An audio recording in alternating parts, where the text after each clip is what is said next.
Blog Talk Radio.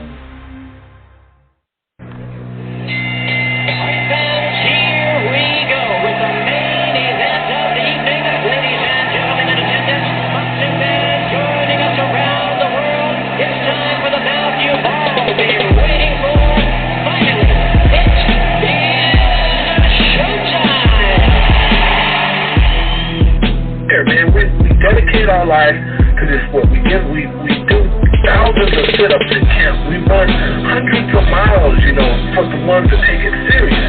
And we just dedicate ourselves fully to our craft, man. We watch tape. We have attitude. We rooting, and we go into that fight is to land on the line.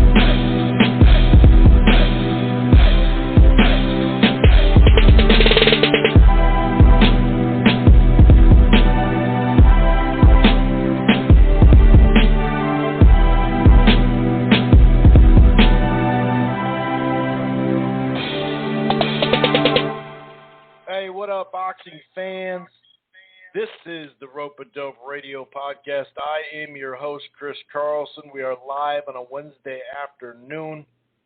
Life got in the way for me yesterday. It kind of gets in the way for me later tonight. So I figure, why not?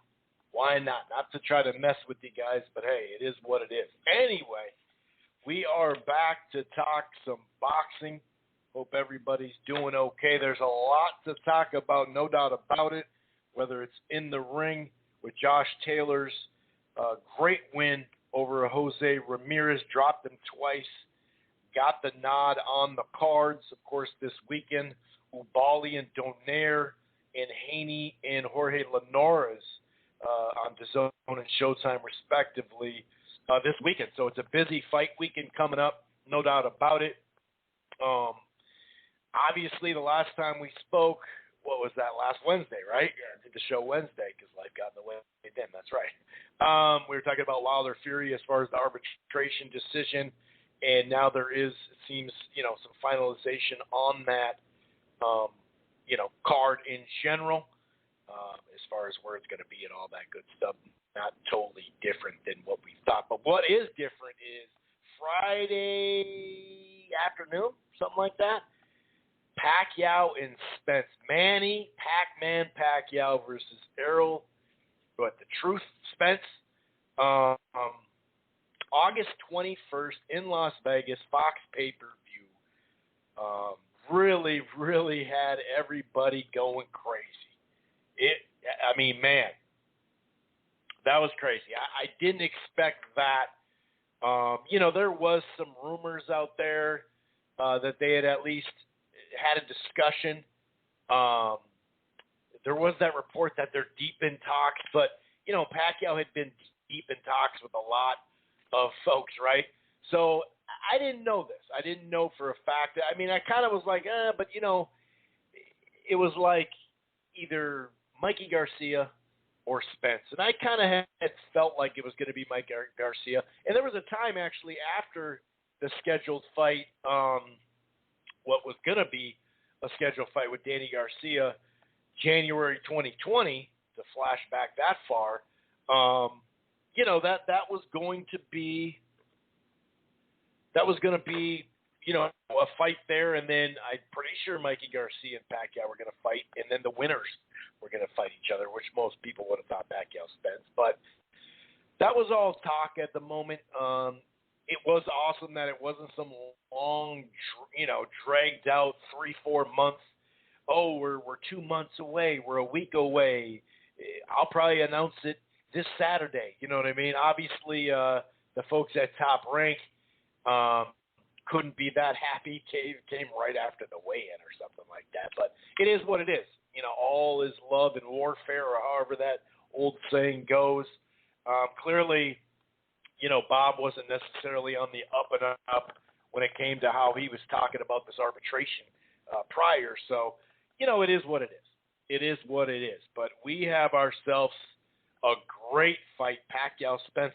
Which one's going to be bigger? Some people think Wilder Fury 3. Some people think Pacquiao Spence. Just off the top, when we heard about this fight possibly taking place, I thought it'd be, and I'm not talking about now, I'm talking about a little while ago. I thought it would be 600,000 or 700,000 pay-per-views. We'll see exactly how Fox, promotes it. They usually get behind. I mean, these are two, like Pacquiao, Spence, and Wilder. And I bring up Wilder because that's their side of the money, right, for Fox and whatnot. So does this mean that Fox is was just on budget cuts, right? Like we were talking about from the pandemic, and they're going to come back with a stronger schedule, but just the investment made. It's a major investment to pack Spence and Wilder all in a couple months. So they were already on the hook for Wilder if that Wilder Fury fight was going to happen because they had already, gone down the line with that. But the Pacquiao Spence is pretty expensive. So does this mean that they're still fully on board, and that their summer schedule is going to be better?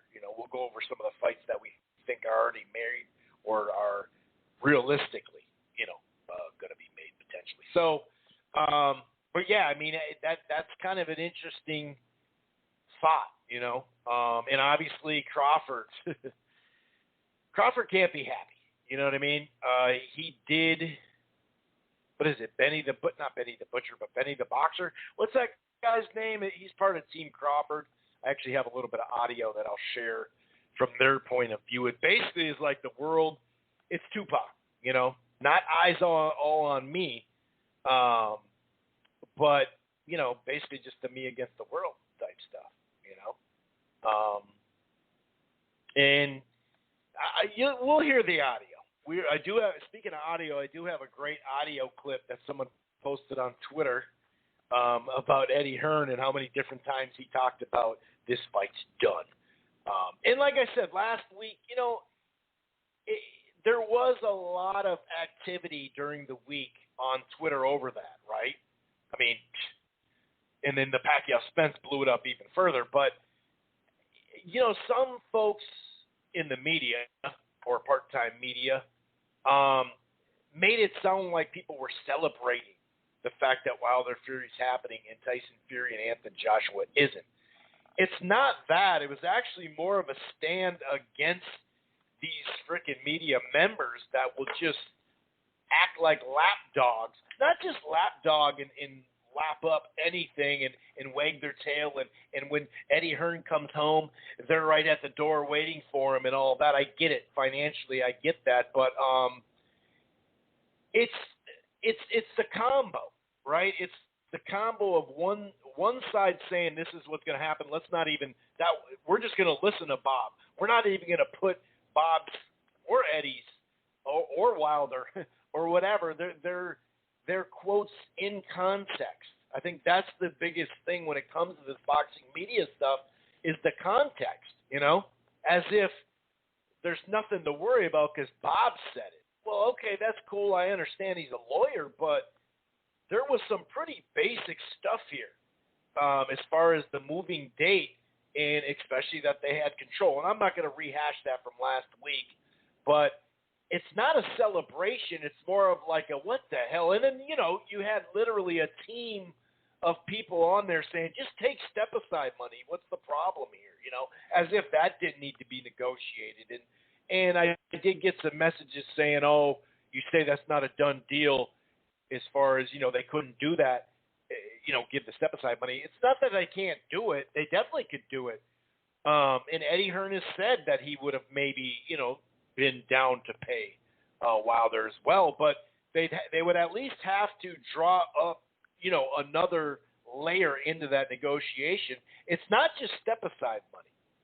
It's being able to get a fight with Fury or AJ, and that would bring in not just step-aside money. It's actually getting them to say, I'm next too.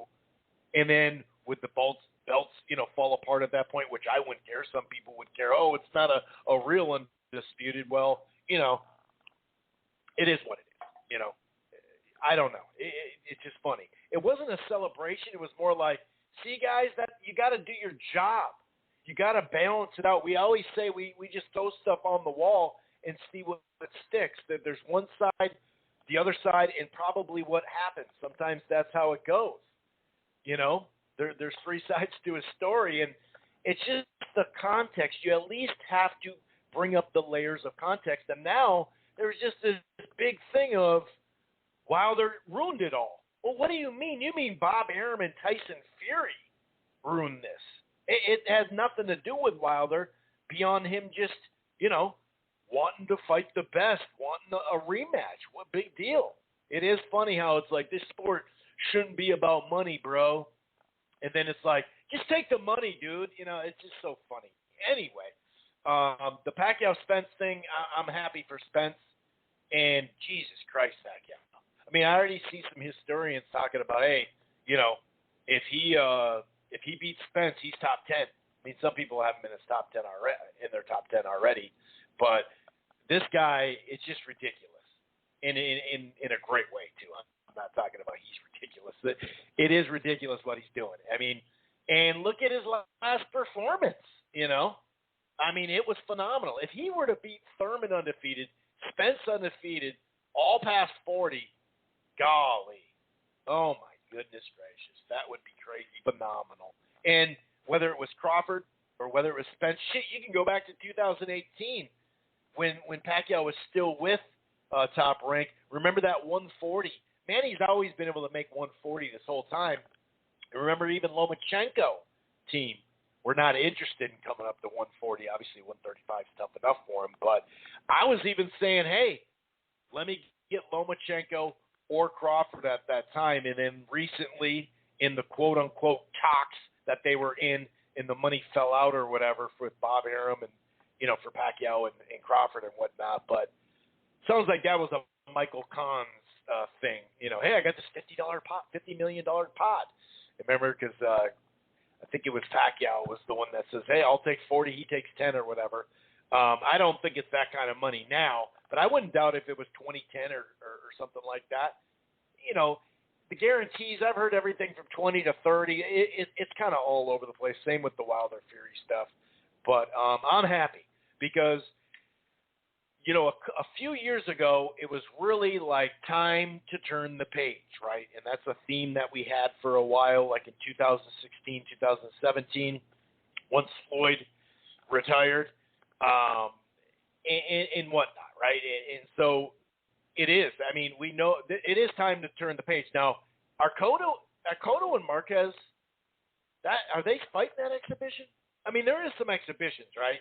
But as far as like the folks, the fighters that were entering their prime and still in their prime right now for a chunk of years, some of the guys on the up and up, we had that American boxing talent for the next 5 to 10 years. You should go check it out, actually. You can just page back there and you'll listen to that episode. It's a lot deeper than you think. But even if the torch, if capital IF, if the torch gets passed here, sure, it's not fully lit, right? It's not as bright as it used to be for Pacquiao. This is not Oscar against Pacquiao and Floyd, but it's pretty damn good.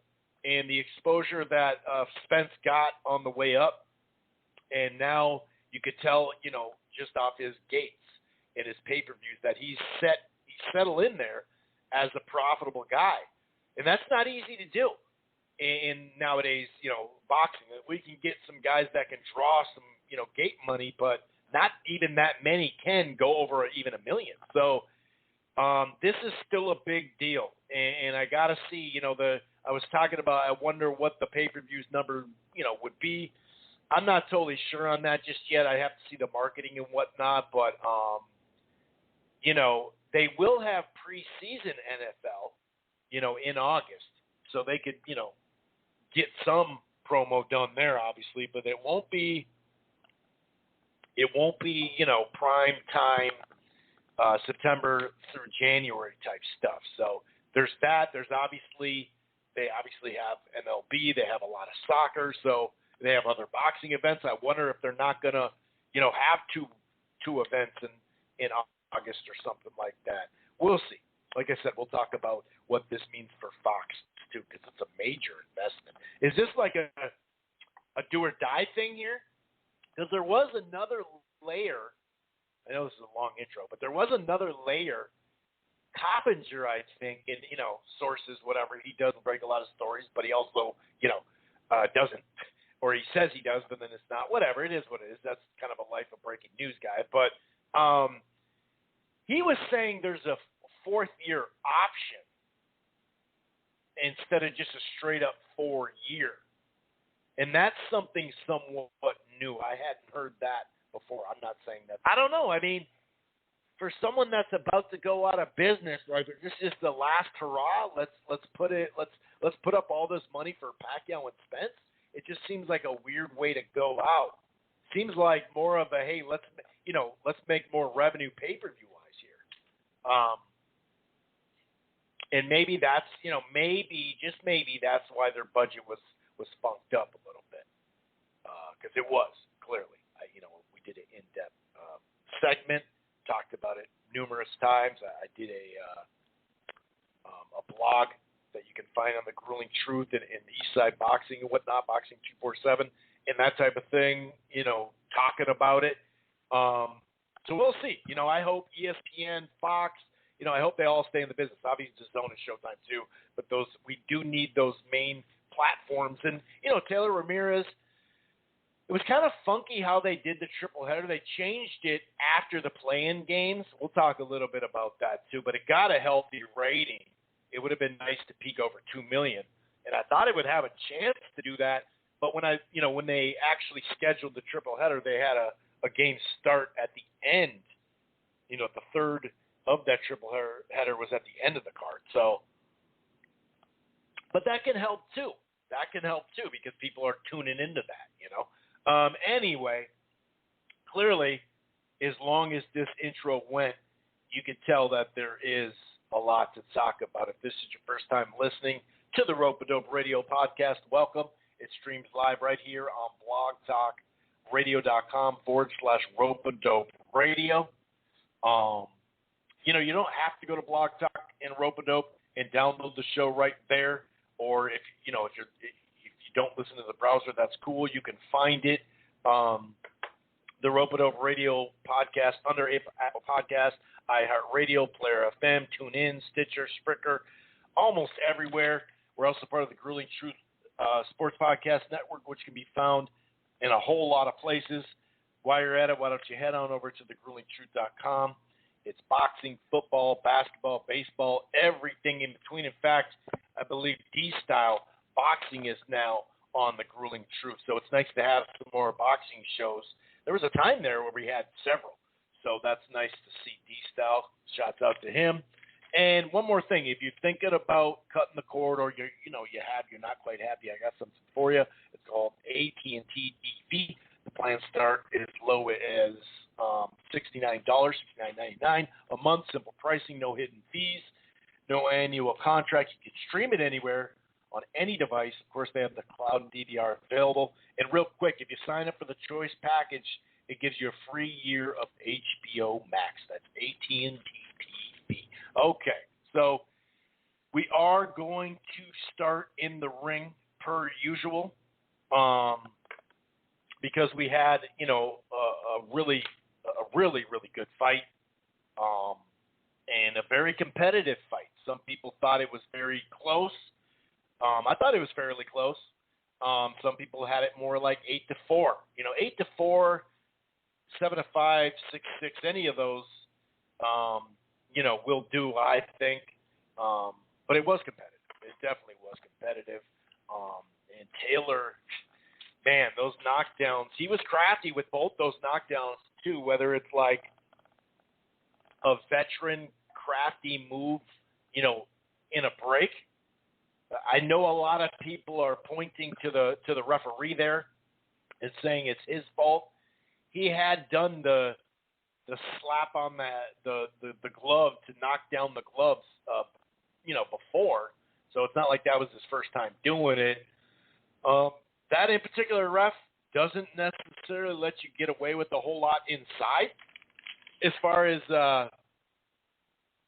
it's not about getting away with it. It's about how long he's going to have you work on the inside. But no, it was not a great night for the referee, that's for sure. But I wouldn't just look at it from a biased Ramirez side on that, because he was saying stuff to Taylor as well. And I understand the knockdown happened there, but protect yourself at all times.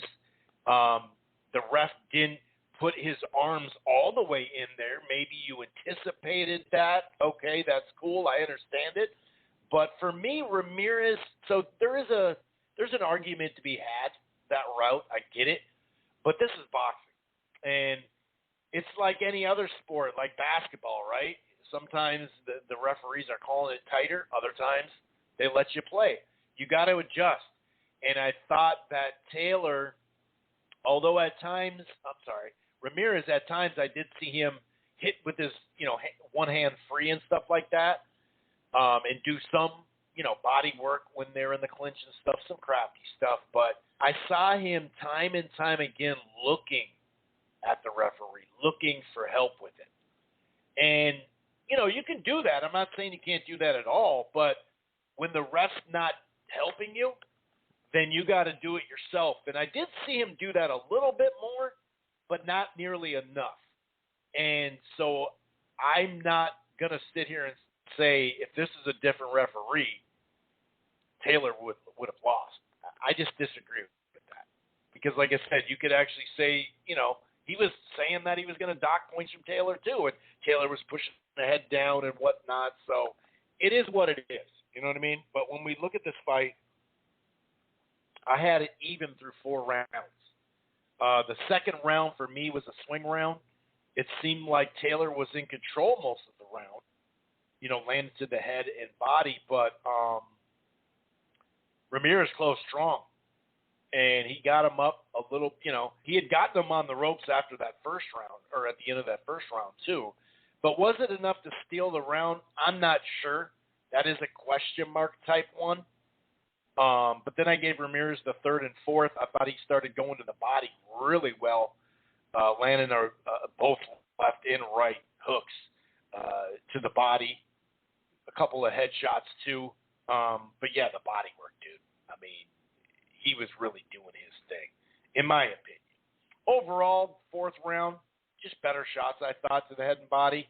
And there was a body shot late in that 5th round, though.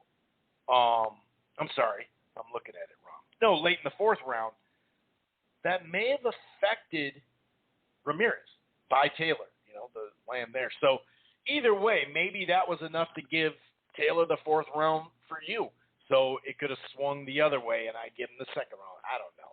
But then I thought Taylor, got enough distance for himself.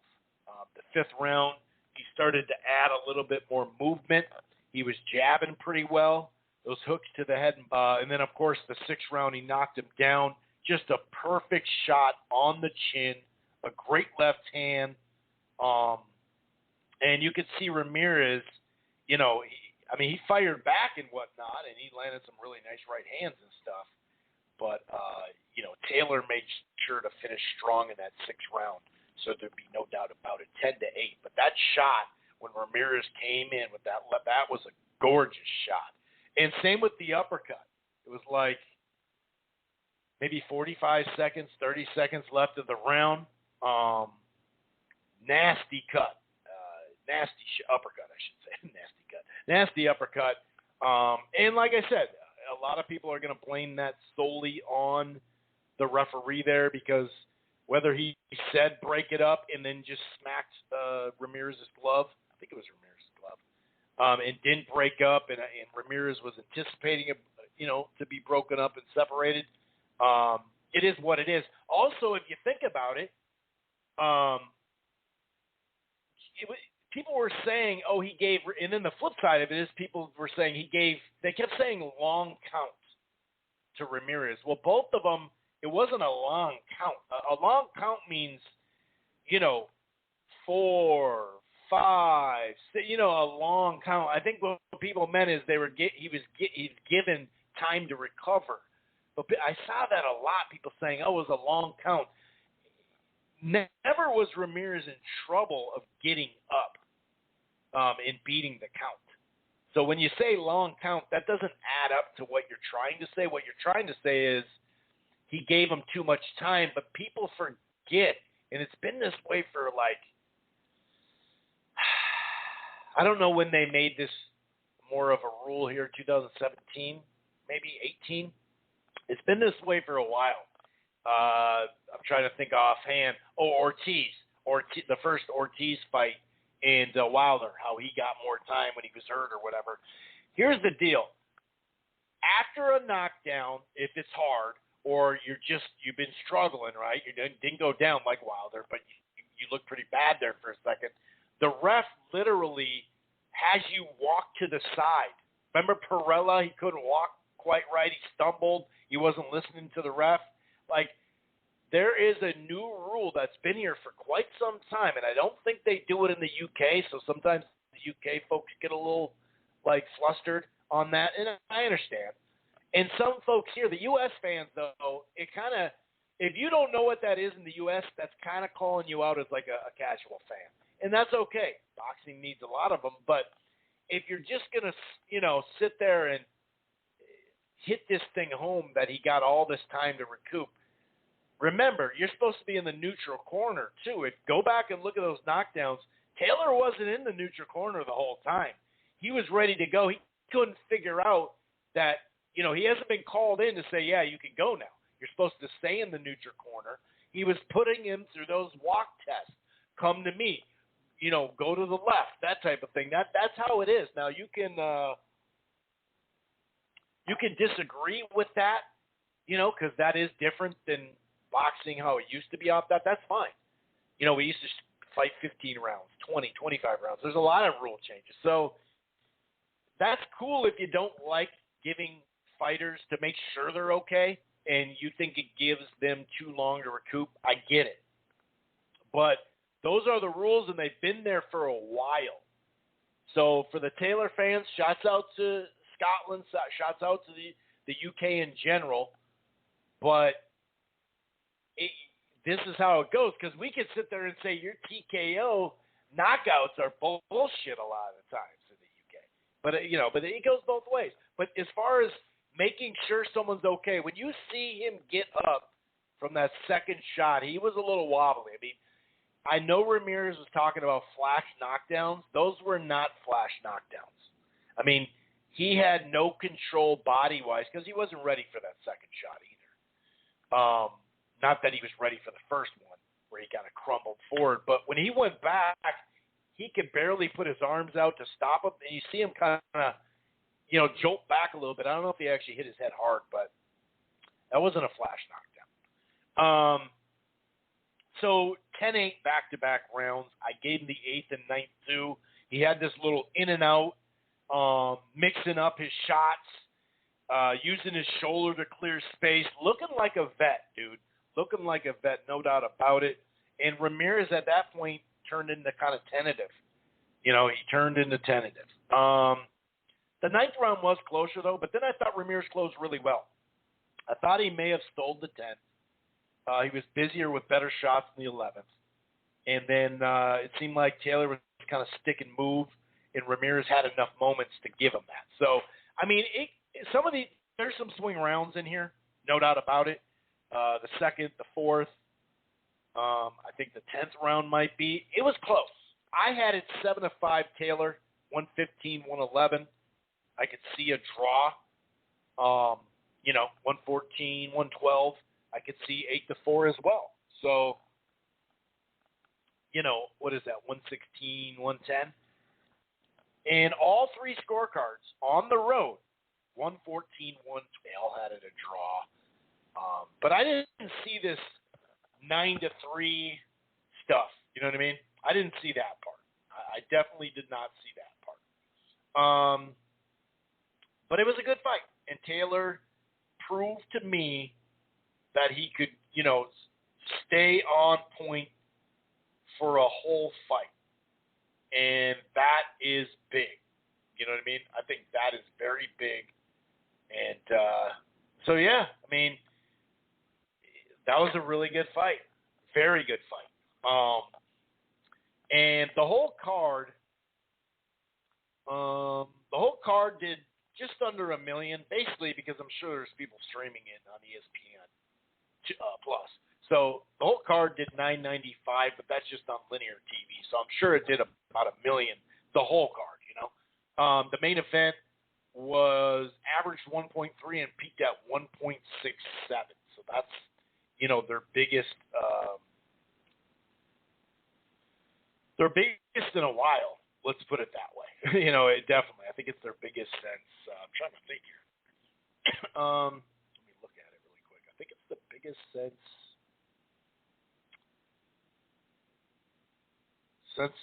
maybe their Berlanga after the NCAA lead-in at the end of 2020. I think that's what it was. Because that was Shakur that night, but the lead-in went right to Berlanga, and I think that peaked at like 2.2. So it was 1.6 is still a hell of a damn good number. Like I mentioned earlier, the triple header, it was actually scheduled as a triple header from noon to like 7:30 Central Time earlier in the week when I did the show, because I was looking at it just to see and recording it and whatnot, making sure it was recorded and stuff. And then a couple days go by, and that's the play-in games, right? And I'm sure that kind of maneuvered some of their scheduling. So then it was 2 games, and then there was a break of like 45 minutes of Sports Center. As far as it looks, I actually had to work that night. I watched it later, but I noticed there was like an hour break or something like that. Matters how long that NBA game went, but and then they had the of course the card, and then they went to the Portland Nuggets game, Portland and Denver, which makes sense. That's a West Coast game, so it still has somewhat of a lead in though, I mentioned the Brooklyn and Boston, even though that wasn't a razor-tight game or anything like that, that was on at the same time. So that couldn't have helped that much, you know what I mean? But so, yeah, I was hoping for over 2 mil, but it is what it is. Still a healthy rating, and kudos to Josh Taylor. Where will he go, Teofimo Lopez could come up once he gets by Kambosos. Obviously, the Terrence Crawford fight might be there as well. Later in the summer, they might take advantage of, what is it, Catterall? That sounds like a drug. Dude, do you have any Catterall, bro? Just enough to last me this week. No, I think that I don't even know if that's his name. But I know there's a mandatory there. So they may, because I remember Taylor talking about, let's take it back to Scotland and do that, which would be dope too, just to get a little nice fight in there and then, challenge someone at the end of the year or early next year, whatever it is. I don't know. But we'll see. But either way, shots out to both fighters, right? Ramirez isn't done. Taylor, though, definitely impressed me. I liked how he stuck to a game plan a lot. He was moving a lot. He didn't sit there and just brawl, but he did enough, and he did make it rough, because that's what Ramirez wanted too. So I thought that was, a damn good performance. So kudos to both of them, especially Taylor though, because he got it in. He definitely got it in. Okay, so we actually did have, Jose Zapata and Hank Lundy fought, and, there was, Zapata's the guy that, has been making a lot of noise at 140, and some people did think he beat Ramirez. I can't sit there and say he didn't, you know what I mean? But, he had his moments in this fight. Down the stretch, like in the 10th round, it seemed like, whatever. It was kind of like Lundy was missing early. There was that moment, was it like the 3rd round, where it looked like Zapata had maybe got knocked down? I think it was the 3rd round. But either way, it was like a foot tangle situation. That's what it looked like anyway. But the right hands to the body by Zapata, I thought were pretty successful, obviously. Both of them were throwing hooks, pretty well. and he just outlasted him. You know, landed the better shots. Straight left hands, definitely. You know, he beat him. It wasn't some kind of great fight or anything like that.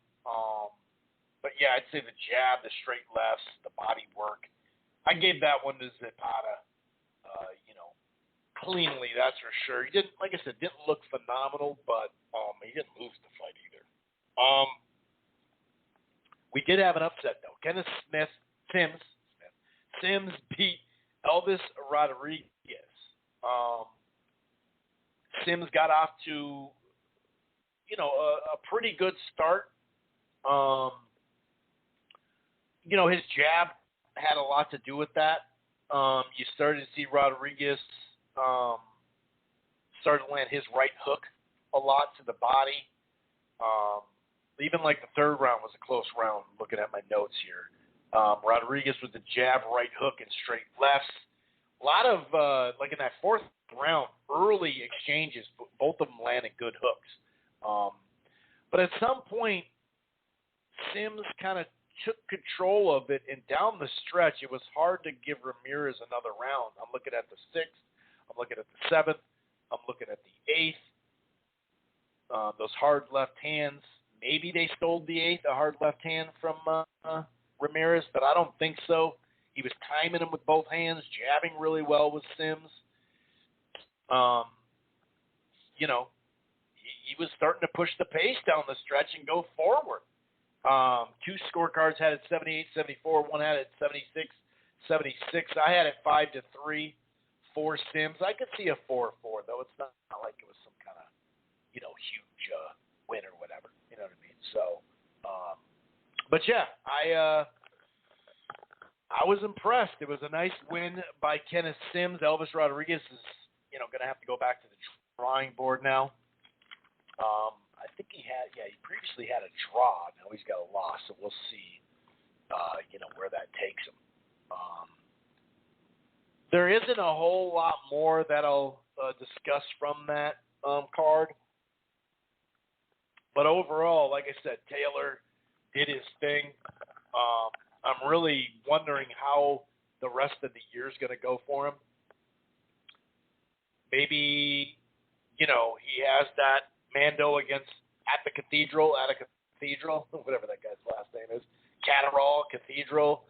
I'm just kidding. I'm not trying to disrespect the guy, UK fans. Okay, I'm just joshing you a little bit, because I'm using Josh too. You see that?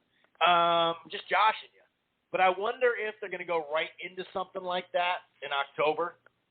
Obviously, he's probably not going to fight in August and then fight in September or October if it's Crawford. We'll see. I don't know. I mean, and then, you know, from the Taylor side, do they want to go right up there and fight Crawford? Or do they maybe want to, you know, let Teofimo come up? I don't know. And then, you know, Teofimo and Top Rank, how cool are they? You know, we hear Bob Arum talking about this potential fight. We hear Bob talking about, you know, the winner of Devin, Haney, and Linares Teofimo can get. And maybe they will be game to pay a little more for Teofimo. We'll see how that works. You know, I don't really know where they're at when it comes to that stuff, you know, as far as their business relationship. I mean, we know how much, you know, years are on the contract and all that, but I don't know, man. We'll see.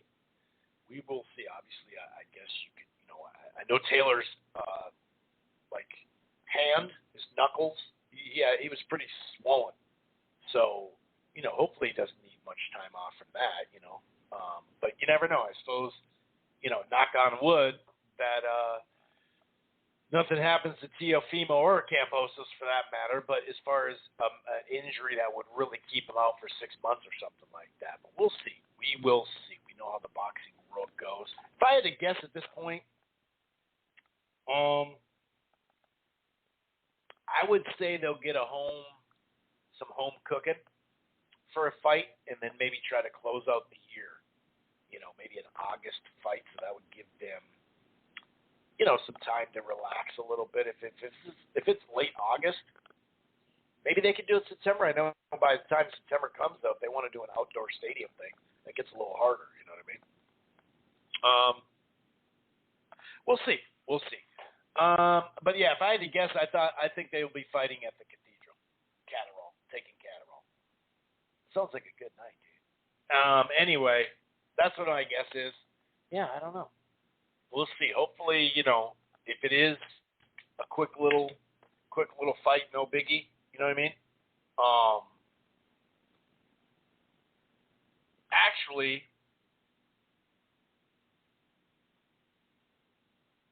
all right. So Portland's going to jump on a little bit earlier than normal. We'll fit him in here.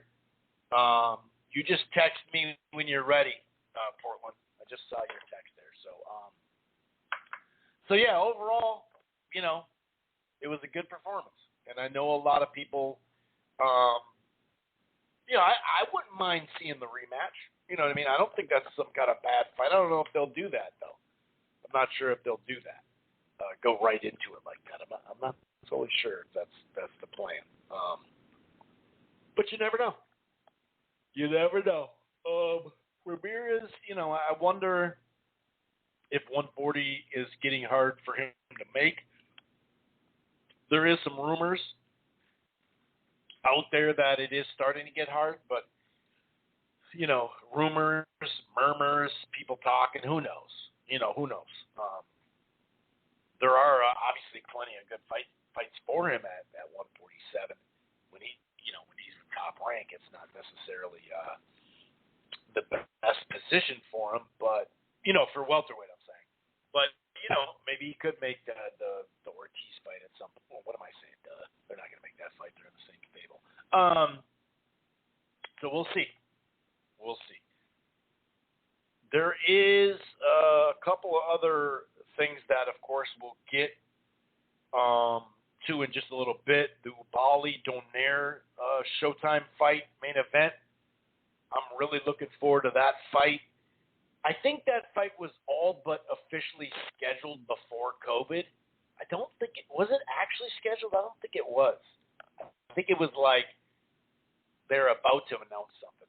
I don't think it was actually scheduled. But then it definitely was scheduled to close the year, but Donaire got COVID. I know there was a false positive thing with him, but then he was with Angelo Leo, and he had COVID too. So you came in contact, you had a false positive. I believe that was the scenario. But I'm looking forward to this fight. Can Donaire summon up the energy for one more big fight like he did, even in a fight that he did well in, but he did take some punishment against anyway. I mean, that's been both these guys have been out for a while. Obviously, Bali is a guy who just had a breakout year in 2019. I think pretty sure he had 3 fights that year, and he just kind of came on the scene. And he's an aggressive fighter. He's gonna get hit plenty. He's not like he does have some head movement and some quick feet, but he's trying to knock your head off basically. But he's not. I don't know. I'm not saying he's got a great jab, but he's not just head first. But once he dives in, he's going to be swimming for a while, let's put it that way. And, of course, Donaire will be looking for the counters and whatnot and, using his reach and whatnot. Why don't we go out to Portland 5:03 and see what is going on? Then we'll break down. I also mentioned earlier Devin Haney and Jorge Linares. Nice step up. Where's Jorge Linares? Speaking of Donaire, can he summon, his fighter spirit one more time, right? Well, what about Jorge Linares? Dude got beat not long ago. But, he does usually have these little minor comebacks, right, after getting, stopped, in the first round or something, yeah? So we all know he had that, great performance, even in a loss, but he did drop Lomachenko and whatnot. So it's a good name on the resume, and we'll see. Hopefully Jorge Linares has, more in the tank than we think. But I think Devin Haney will win. But we'll break down that, and, of course, we'll talk about Pacquiao Spence, talk about a variety of stuff. Of course, we'll have our fight news, a lot of fight news in boxing Twitter segment where we go over great tweets. We expose fanboys and media members acting like fanboys. And boy, are there a lot of them. I think that's what really exposed last week. All right, Portland 503, we're going to bring you on in. What's going on, man?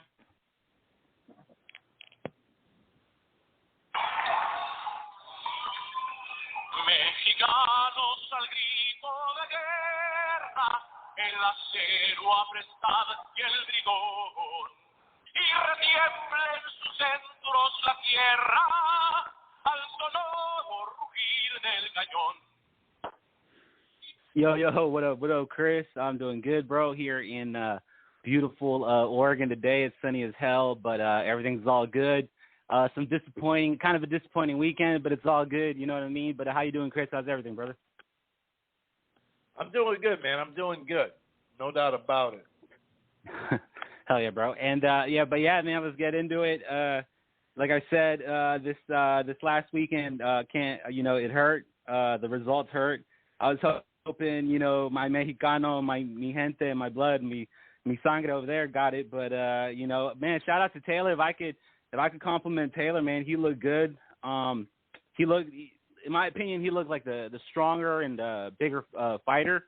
And I think that's when Ramirez kind of, was not looking good for him, because it's like I was looking at punches that weren't coming in. And like if you saw a lot of them in slow motion, like a lot of them got parried off the glove. And but yeah, I don't know. Taylor looked like just a stronger man in the fight. But Taylor, man, like he was able to pull off those two knockdowns. I don't know, man. I got to say that the second knockdown with Bayless, I don't know if he got in the way. I mean, that's kind of a little bit. I don't know what's your opinion on that, Chris, but like I thought it was. I don't know. You could kind of blame Bayless, but you can't. I don't know. He kind of made him. I felt like Ramirez kind of let go of his. Just let go a little bit of what was going on, and he just got. I mean, it was, he got hit, but Taylor did what he was supposed to do. And I like the way, in all honesty, Taylor fought, because like he brought the heat and the punches were, coming in. And then that knockdown, the first knockdown where he got caught coming in forward, like right at the beginning of the round, like, geez, like Christ, that was a gorgeous like shot. damn, yeah, bro, I can't, you know what I mean? All respect to Taylor, that shit was, you know what I mean? He did his thing, and all respect more to Taylor, because he did it like in foreign soil. He did it here in America, and damn, he took that belt, and bro, he did it like with style, and bro, man, shout out to Scotland. Holy crap, man, and damn, bro, they got one, man. This guy is good. And also too, man, if I could give Ramirez a little bit of some positive vibes, like I thought, he showed his Mexican guts.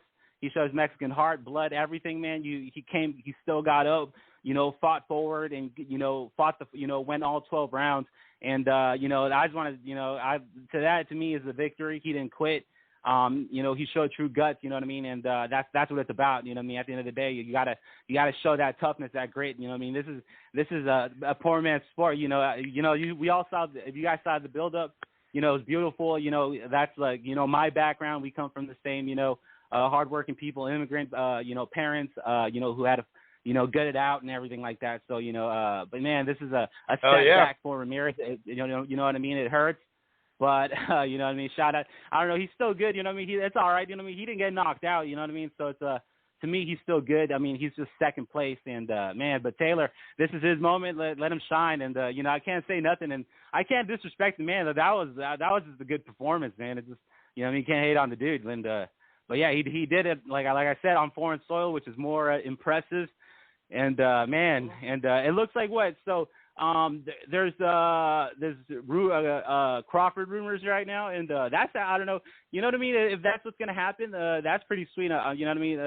I'm not hating on that, man. That guy deserves a big fight. Yeah. After that, holy shit, man. So you know what I mean? Can't hate on that. If he goes up, and challenges Crawford, that's still a good fight to me.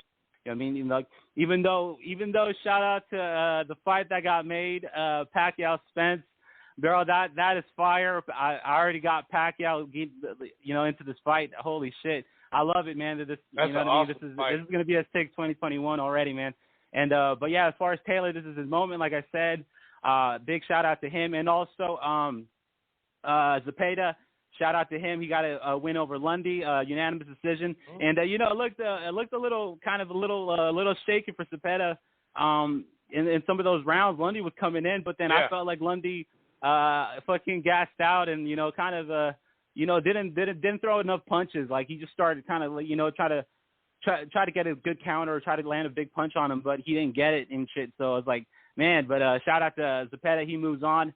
You know what I mean? But that was a tough fight for him, man. You saw that eye, bro. You know what I mean? He got hit. It was. So he got it. You know what I mean? 100%. He didn't look his normal sharpness. It was a little funky. Now, they didn't have much time to train for that opponent either. So that may have played into it. Maybe he's coming off. Sometimes you come off tough fights and it's not as good or whatever or something. I don't know. But I hear you. He won it. But it was kind of a. It had moments of being interesting, no doubt. Yeah. Hell yeah. Lundy threw hands, man, and he got some hands landed on Cepeda. So you know what I mean. Shout out to him. I don't want to discredit Lundy because I like his fights. I love how he builds them up. He's a talker, and he's one of those kind of characters I like in boxing. So and but also we got this weekend I can't say his name. Nonito Donaire, we all know his name, right? So, shout out to Nonito. I hope he gets it this weekend, bro. You know what I mean? I know him. He got some pretty good wins. I've seen him his HBO career and everything. You know what I mean? He still got that knockdown or the knockout over my guy over there, the Mexicano, where he sparked him out. Fuck, I forget his name, but he sparked him out like. Yeah. No, not Arce. Damn, I forget his name, but it was like a flyweight dude. Oh, Montiel. If you remember, Montiel. Yeah. Thanks, bro. And he knocked him out, like sparked him out, bro. That one hurt. You know what I mean? So I'll give a shout out to Nonito, but hopefully he gets this one. You know what I mean? I'll be staying tuned. And also, I just want to give a shout out to Wilder Fury. Wilder got his shit, bro. He's getting his third fight, man. Shout out to him, man. And I just want to say, that shows true guts and true heart that this Wilder really wanted this fucking fight, and it wasn't, wanting to step back to take step aside money.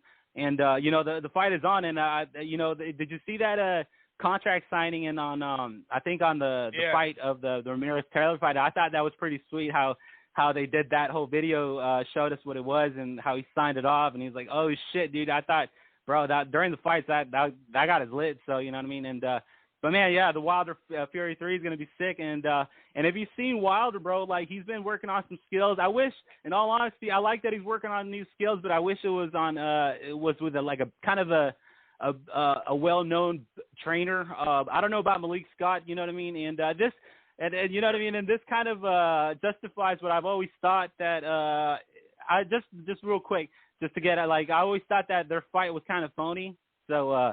You know what I mean? But I don't know. Just they both got their money. So, but as far as Wilder Fury, man, this is sick. It's gonna happen. So I'm excited. And also too, Linares this weekend. Linares, Devin Haney. I think this is a good fight. Let's see what happens, man. Devin Haney's this new kid. He's trying to be the new Floyd. Let's see what he's about, man. And I still don't think he's right there yet. It's more of talk right now. But if he shuts out Linares and is able to put him away, then holy shit, bro, holy crap, you know what I mean?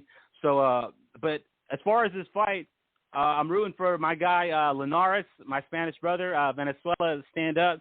Hopefully he pulls off the upset. That's what I want. If anything, what I'm hoping for is that Linares makes it all 12 rounds healthy. So, you know what I mean? That's what I want. That's a victory for me. But as far as that, don't have too much else to say. But also, before I get out of here, I want to shout out to John Jones, who has a new advisor, Richard Schaefer. This is crazy, bro. This MMA boxing relationship. We all know Richard Schaefer. I think I think this is a interesting relationship, and I want to see what's gonna happen. You know what I mean? I think this is cool. I just saw the news today. I just want to talk about it real fast. But as far as that, Chris, I don't have too much to say. I just want to thank you for having me on. It's always Viva Rope Dope Radio and Viva Mexico, cabrones. Yes, sir. I like how you still, played the anthem, win or lose. I was hoping that. I almost had a backup just in case. just to make sure it came on. So, yeah, definitely, man. I appreciate you calling in. It's kind of a weird, funky schedule today. So it is what it is. But, yeah, man, yeah, it'll be interesting. I really like, what we got going on this weekend. Ubali and Donaire, good fight. Haney, Linares. Linares is a guy that he looks the part. Like when we talk about pads, hitting pads and all that, it's this guy, like I said, Bart, he literally, he looks so good, like fighting. I mean, he's so smooth, he's this, he's that, he's just, I mean, the dude is a stud. You know what I mean? Like the way he looks, as far not him, but excuse me. Offensively speaking, the guy has the goods, obviously, right? It's crazy because every loss he has, and trust me, if Haney doesn't stop him, boxing Twitter is going to go hard on this. He's 47-5. All 5 times he got stopped. He's got 29 stoppages himself. Of course, Venezuela. But the guy offensively is just so sound. I can't sit there and say like he's some sort of elite fighter because obviously his defense isn't that good when push comes to shove. He's kind of a front runner in fights, Linares. I mean, the guy will just, like I said, his footwork, his hand speed, his combinations, it's picture perfect. But then he'll get hit and cut or whatever, or just get stopped and caught. I mean, I think he did get a fight. Actually, I think it was before the pandemic. Now that I think about it, he did get a fight or two since he, lost in the first round, TKO. And that was to Pablo Cesar Cano, I believe. Cano. I think actually, let me double check. Because it had been a while. Yeah, so I was right. He fought Carlos Morales and won by 4th round knockout February 14th on Valentine's Day. Okay, that was that one card. That's right, with Ryan Garcia. So that was 2020. That was his last fight. And he got a kind of a full-on staples he won after that Cano lost. He lost the first round, right? But, he made it, to the 10th round? Yeah, 10th round after he got beat by Lomachenko, but had a damn good run, dropped him in the 6th or whatever. So, he did have that close fight with Campbell. It's hard to believe that was already 2017. He had those back-to-back wins, easy wins over Anthony Crolla.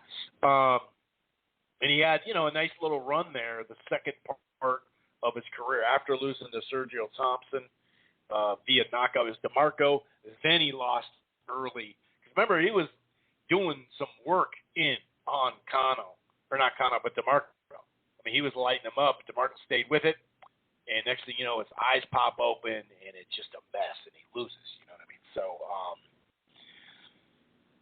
the early rounds, you got, that there's been 2 of them, right? Thompson and then this Cano. So, I mean, he's got to get past those early rounds. That's the key. And, I don't know. I mean, Linares got to definitely box on the outside. That's what he's best at. We all know that. He doesn't, he's not going to have a reach, but it's not like Haney has a major reach on him either, though. You know what I mean? I think it's actually, let me check, 71 to 69. So it's not that major of a thing. I just think that coming forward, making him come forward would be helpful. I guess that's the way I look at it. I think that would be helpful for him. I think that's kind of your best bet, Because in the middle of the ring, although I think Linares, as long as he gets out of the first couple of rounds, could definitely, land plenty and land those combinations and whatnot. It's just at this point, you do get to the point where you're wondering what he has left. But yeah, if Haney doesn't knock out Linares, which, it's not like you can go into every fight and just be like, dude, you got to knock him out. You got to knock him out. You know what I mean? But in this one, it's like TKO, the guy cuts, he gets hurt in fights, like, he is gonna receive some shit. I mean, he's a large favorite here. At the lowest I'm seeing is a plus 650 for Linares. Otherwise, it could be 716, 800, 700, 850, plus 675 plus. So plus 650. This is on ProBoxingOdds.com, by the way. A great place to go for boxing odds. A really, really great place. That's ProBoxingOdds.com because it sets you up with Bet365, Bovada, Bookmaker, Bet Now, Sports Bet. It gives you a variety of odds all in one spot. So I think that makes it, pretty cool. So yeah, I like Haney. Is he gonna TKO him? I'm not saying Haney can't knock him out straight up, but I'm seeing a TKO.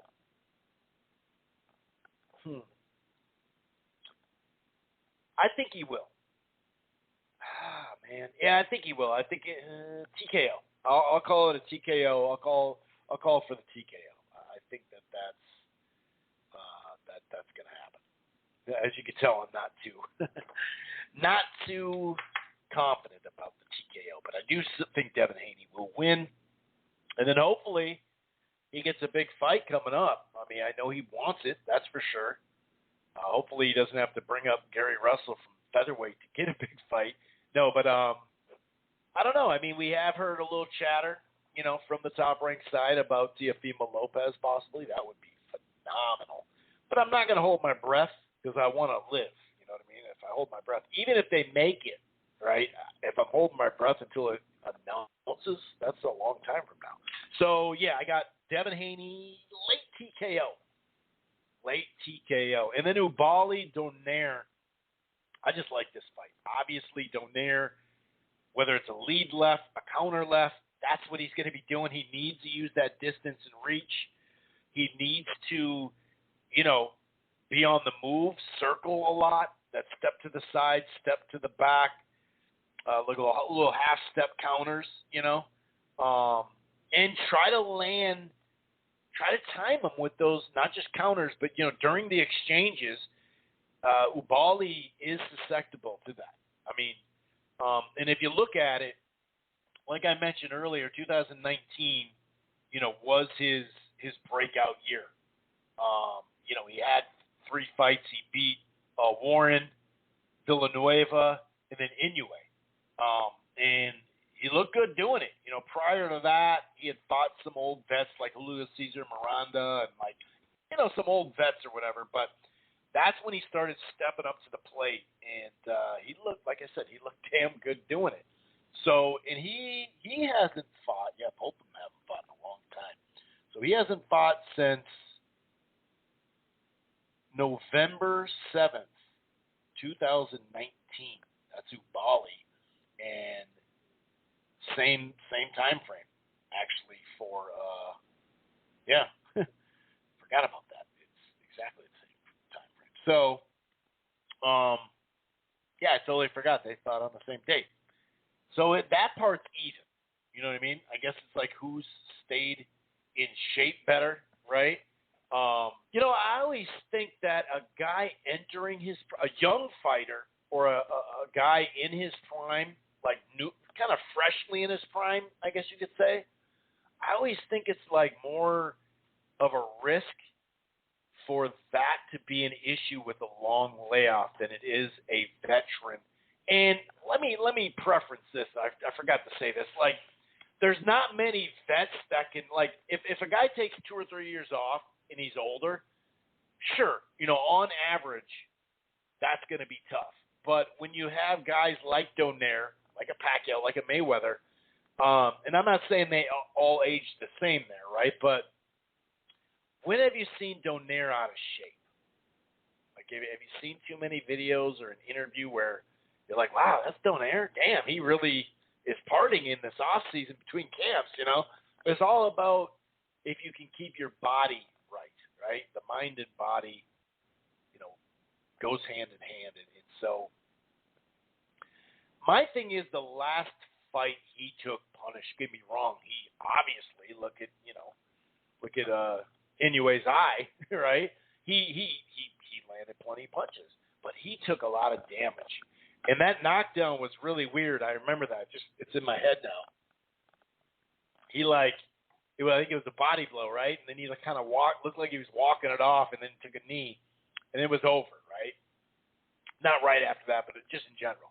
And I don't know, man. You know, I like this weight for him, though. You know, featherweight clearly too much for Donaire. And even 122 seemed a little too much, but better. And it's kind of interesting. Unlike Mayweather and Pacquiao, Donaire has really shown some drop-off there for a while. Some of that had to do with the weight class. Some of it had to do with the style. You know, when someone's trying to outbox him, it has gotten a little weird for him. If you look at that Frampton fight and some of the skills Frampton brings to the table. So Donaire's always had that, you know, we could call him an outside boxer, but he's not a busy one. You know, he's looking for a big freaking shot is what he's looking for. And there were times, you know, like when he was getting trained by Robert Garcia, remember we'd hear that they had these conversations on the phone, and that was like camp. It was like, wait a second. So you guys weren't in the same building training the whole time?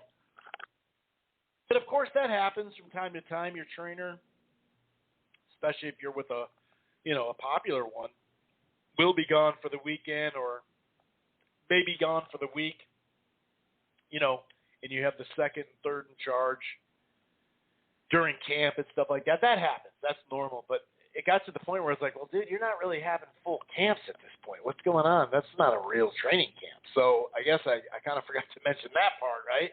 But the weight class is much better for him. And, you know, even that fight, that he won, that boy got hurt, and, you know, wasn't there back-to-back where dudes got hurt? Or am I tripping? I think so. So it's like, I don't know. I'm a little up and down just because of his last fight. He didn't win it. Not that I thought he'd win it, but I don't know, man. Yeah, it was Burnett, and then it was Young, but that's not who it was supposed to be, right? Frampton beat him cleanly. Magdanello beat him cleanly. That Juarez fight was really, really close. So, yeah, I mean, it kind of was going minorly downhill in a sense anyway. And I don't know, man. It's a tough one for Donaire. But anyway, on the side of Ubali, you know, he actually has like quick combinations. He has quick feet.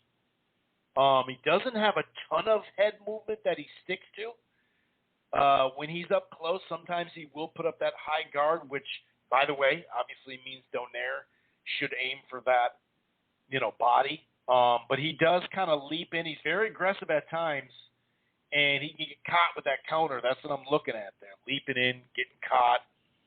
Not really defensive sound, you know what I mean?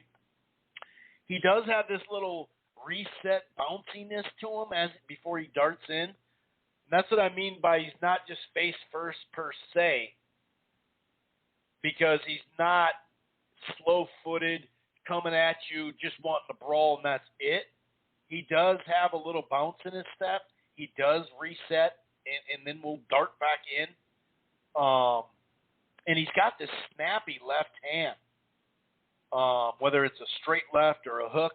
he's a good fighter. He's a younger fighter. I think that plays into this, obviously. But yeah, the younger fighter entering his prime with a long time off, I think that can affect you. You know, and this is kind of previewing Pacquiao Spence that we'll get to in a second. But I'm going to go with Ubali by decision. Something like 7-5, 8-4. I don't see Ubali, you know, destroying Donaire. Even in some of these fights, you know, of late, that, you know, even in his breakout year, you know, he has 2 long decisions. He does have a stoppage in there. But yeah, I'm going to go Donaire. And he only has that 1 stoppage, right, Donaire? He's only been stopped once. Am I right on that? It was Walters, right? God, that was a while ago. 2014, 6th round. He was down the 3rd and 6th. And that's where you could tell, okay, you know, Walters kind of popped up and then went away after that Lomachenko fight. But, yeah, I remember that Cesar Juarez fight, dude. The scorecards, you know, that was a harder fight. Some of these fights may not be like close on the scorecards, but it was a difficult fight for him. And the Magdanello, he got beat cleanly in that one. So yeah, I'm gonna go Ubali by decision and Devin Haney by late stoppage for the weekend. Should be a good fight though. Should be a good fight, no doubt about it. So obviously, you know, we had the Wilder Fury stuff. I'm not going to rehash too much of that, right? Because we talked about that on the last episode. I did get a lot of feedback. Some of it like, yeah, man. Others was like, what are you talking about? Why are you celebrating this fight being made? And it was, I don't know. So some of it's just like, really, dude? It's not celebrating. It's just when the media is feeding you just so much stuff. After a while, it's kind of like, yep. So what's up? You know what I mean? I don't know. I don't really call that celebrating. You know what I mean? I really don't. But it was just a constant, you know, I think it was just a constant hearing about a fight that never happened. And it got close, obviously. I'm not trying to rip on Eddie all the way. But like I was saying earlier, the context, the media must put stuff in context. So many times you hear nothing about it, even though it went from mediation to arbitration. The shit has been in arbitration for a long time. We're talking months. So the fact that it qualified for arbitration tells you it has something going on with it. And clearly that had to be decided. And so context of it, just be open and fair. And when you have Mannix, you know, when DAZN had some issues, because obviously their platform right now in the States is mostly boxing. So they had some issues like, I wonder, you know, they had issues like people were trying to cancel it. People were trying to see if they could get a refund. People were trying to say, hey, for these couple months, can I do this? Some people were able to pause it. I was able to pause mine. Some people weren't. I had Roku, and that's where I had it, so I was able to pause it. But I know some people had problems with it. And if you fork down $100, it's a great deal for a year, right? But also, you know, if there's nothing on there, you know, besides, you know, there are old fights on there. I'm not saying there's nothing on there. And they do have a podcast now. But even like Mannix, my point is, Mannix is making a big thing about people shitting on DAZN when it looked like they were having problems because they lost Canelo and they had overpaid for all these fights, and then, like I said, they kind of didn't come back strong from the pandemic. So yeah, some people on Twitter were shitting on him or whatever, but you saw Mannix just sitting there with this theme of, dude, you know, anyone that's freaking, you know, wishing for their demise and all that type of shit. We read those tweets a while back, but it's funny though. But when it came to Al Haymon and the PBC, every time one of those time buys would go away, the crumbling of the PBC and blah blah blah blah blah. You know, it's funny because in 2016, 2017, 2018, the PBC overall was making the best fights. It just, by the time 2016 kicked in, 17, 18, clearly Showtime was getting them. I mean, they did, 2 fights on CBS, right? Thurman and Porter and Thurman and Garcia. And there were some good fights on Fox, but the great fights were on Showtime. Instead of giving Al and Espinoza and Showtime and the fighters, whatever, all this credit, they were really talking about, look at free boxing for all and this type of shit. And it's like, well, I mean, you were the one that, is saying the shit's crumbling and basically pumped about it, still asking, like, where's the investment money? Well, where's the money? There's a lot of wasted money at the Zone, too. So it's just being straight up about it. That's all. Just don't play sides. If you all these reporters were sitting there saying, oh, step aside, he's ruining it. Wilder ruined this. It's like, what are you talking about? Anyway, this is a little, the Chief, Macho Grande 1, had this little thing here that I'm going to play of Eddie Hearn in the announcement. So, but I've told everyone all along, the fight's happening. I'll up you. Is the fight happening? To the best of my knowledge, from what I was hearing tonight, I would say absolutely yes. I told you. It's really close to official announcement time. I will tell you, it's 100% being announced this week. I mean, it'd be amazing to announce on Saturday, right? When I do the announcement, and wouldn't it be great to do it maybe even in the ring on Sunday? A lot of people think we're going to announce on Saturday. We might. Love to announce next week. I want to announce next week. I believe we announce this fight next week. Say by the end of next week, yeah? Because we'll have some good news very soon. And we're on the verge. I'll give you that. We're on the verge. We're on the verge now of getting this fight done. It is on the doorstep. Ready to... That was Warrington Lara, too. I saw the poster at the back. Stand by for the announcement on that, and the official announcement now, and that will be very soon. Stand by.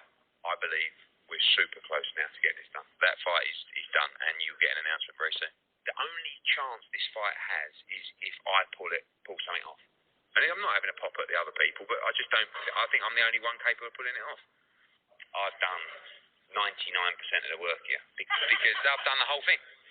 No, I don't want a medal or pats on the back, but I've done the whole thing. So is that why is ability? Take every obstacle, every hurdle head on, and I'm going to overcome everyone. I'm going to get it made. Very confident this fight happens. We're done. Well, should we have it? So there is just a nice little stringed out clip that I thought was pretty funny. And Eddie Hearn was trying to make this thing, no doubt about it. You do got to give him credit in a lot of ways. So it really, I mean, oh, shoot, my bad. And by the way, a lot of it was IFL TV. But my thing is, it's like, because, they were listening to Bob. And Bob said, Bob's a lawyer. So, Bob said this, said that, and we finally got some more Eddie Hearn stuff. This is from an IFL TV interview about him talking to Bob about the situation when, the arbiter decided. I said, Bob, and he went, you're not going to believe it, can't believe it. Just a ridiculous decision. We lost the arbitration, can't believe it. So I said, what the fuck's going on? And he said, I know, no one saw this coming. They didn't even ask for the rematch. They asked for damages and, so what are you going to do about it? And he said, nothing. I said, well, what's your next move? And he went, we're fighting Wilder. I said, and that is a kick in the ass to Eddie. Like I said, Eddie, I don't like his style of negotiation in the public. He tries to get the upper hand, and I get that part of it, but I think he does more damage than good a lot of the times. But in this scenario, he did whatever the money was, whatever it is. He did work his ass off over this time. Like I said, the constant updates is what the problem for me was. After a while, you're like, dude, and the whole back and forth with the Wilder Joshua stuff in the summer of 2018. He was the guy offering him $5 million, then $7.5, then 10, then 12, then all this stuff, right? But then when the official offer came through the zone, it was $40 million to fight. You know what I mean? So he was trying to shortchange it the whole time, really. I mean, if we're being honest, because a lot of times by the time it was up into the 8 figures, the 10s and the 12s and the 15s and the 17.5, Eddie already knew, he had already announced the deal with the zone and all that. So he was screwing him. I mean, clearly, you could say what's a worth and what's not. You're worth what you're getting paid. And no, Wilder, like many other people, aren't worth $40 million, but, per se, right, for that fight. But it is because that's what they were going to pay. Here's a little bit more. Hold on. I said, there's got to be a deal to be done. I said, you got to try something. Oh, look, they're not going to be interested in that. We're just going to fight Wilder, and then, we can do our fight later. He said, but look, I'm talking to everyone later. Let me come back to you. I was like, shell-shocked at the time, so put the phone down. I thought to myself, I've spent 5 months of my life being told that I can't do something, right? And I've worked, I haven't given up, and we've done it. And you have told me all along that this arbitration process will have absolutely no bearing on AJ against Fury. And obviously, even, I'm sure he could have some lawyers in the U.S. I don't know if he does, but I'm sure he could. The reason why I say that is because,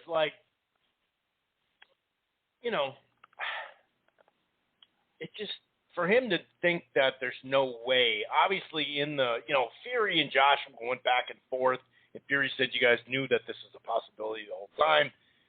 But it is kind of weird that Hearn didn't know a little bit more about it. Maybe they just thought, we'll pay him off. We'll get it. And he goes on further in that interview. I won't play too much more of that. Or I'm not going to. But IFL TV, by the way, for the credit.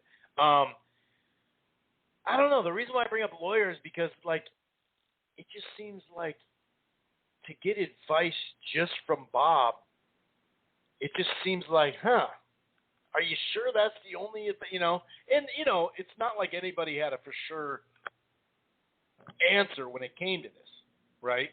Clearly, nobody had a for sure answer. Nobody knew exactly what was going to happen. We talked about it last week, how the week before, Jake Donovan and I, from BoxingScene.com, we both thought they would rule in favor. Now, whether that was money or what, I didn't actually think that I thought it would be money for sure. You'd have to fight him. I wasn't sold on that 100%, but it was a very valid arbitration, and for Bob to now just say, what the hell? And so now it's like the media, goes the other way with it. It's like, oh, I can't, but this is a horrible decision, but it is what it is. We got to deal with it. And clearly they knew that this was a possibility. Obviously they were in arbitration. I believe, didn't Fury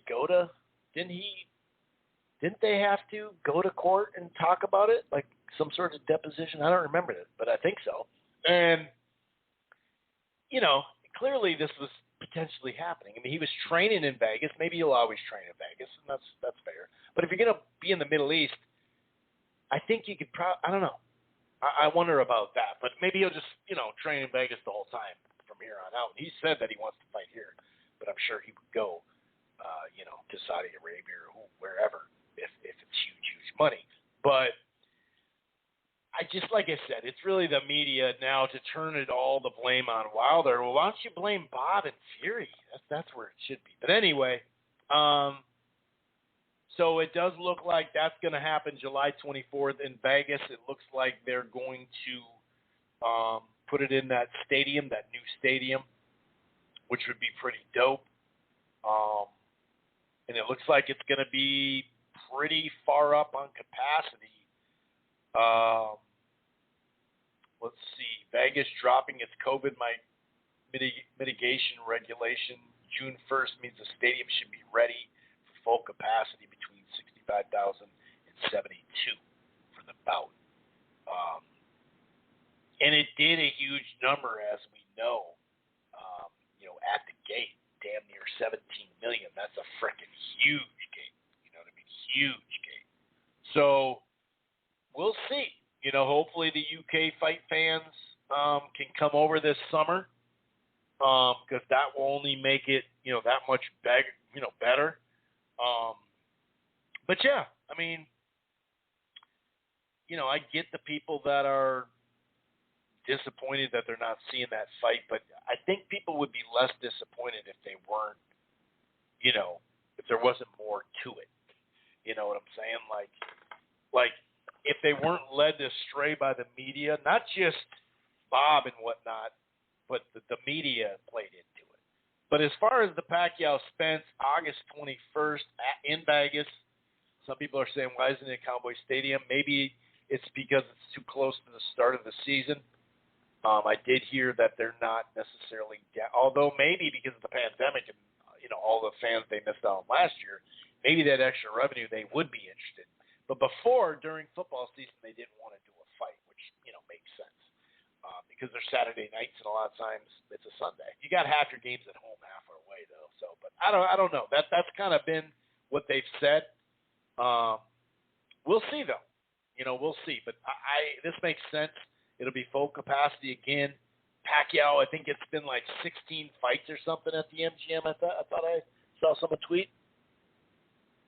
That's a lot, right? Him and Broner and him and Thurman, I think both did right in that $6 million range. I expect at least $8 to $10 million, I'd say. We'll see. Like I said, we'll see how Fox, does this. But Pacquiao and Spence, dude, that came out of left field. And as I mentioned earlier, I always wanted either Crawford or Pacquiao to get it.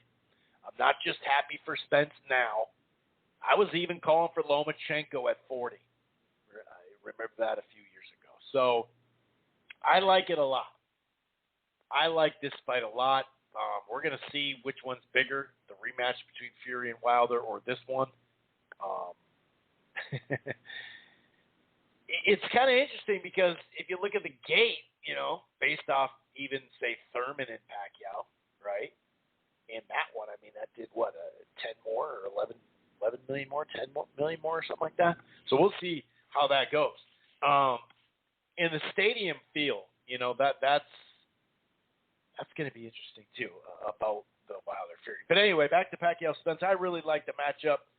Like I said, we all know that clearly the torch is not lit as brightly, right?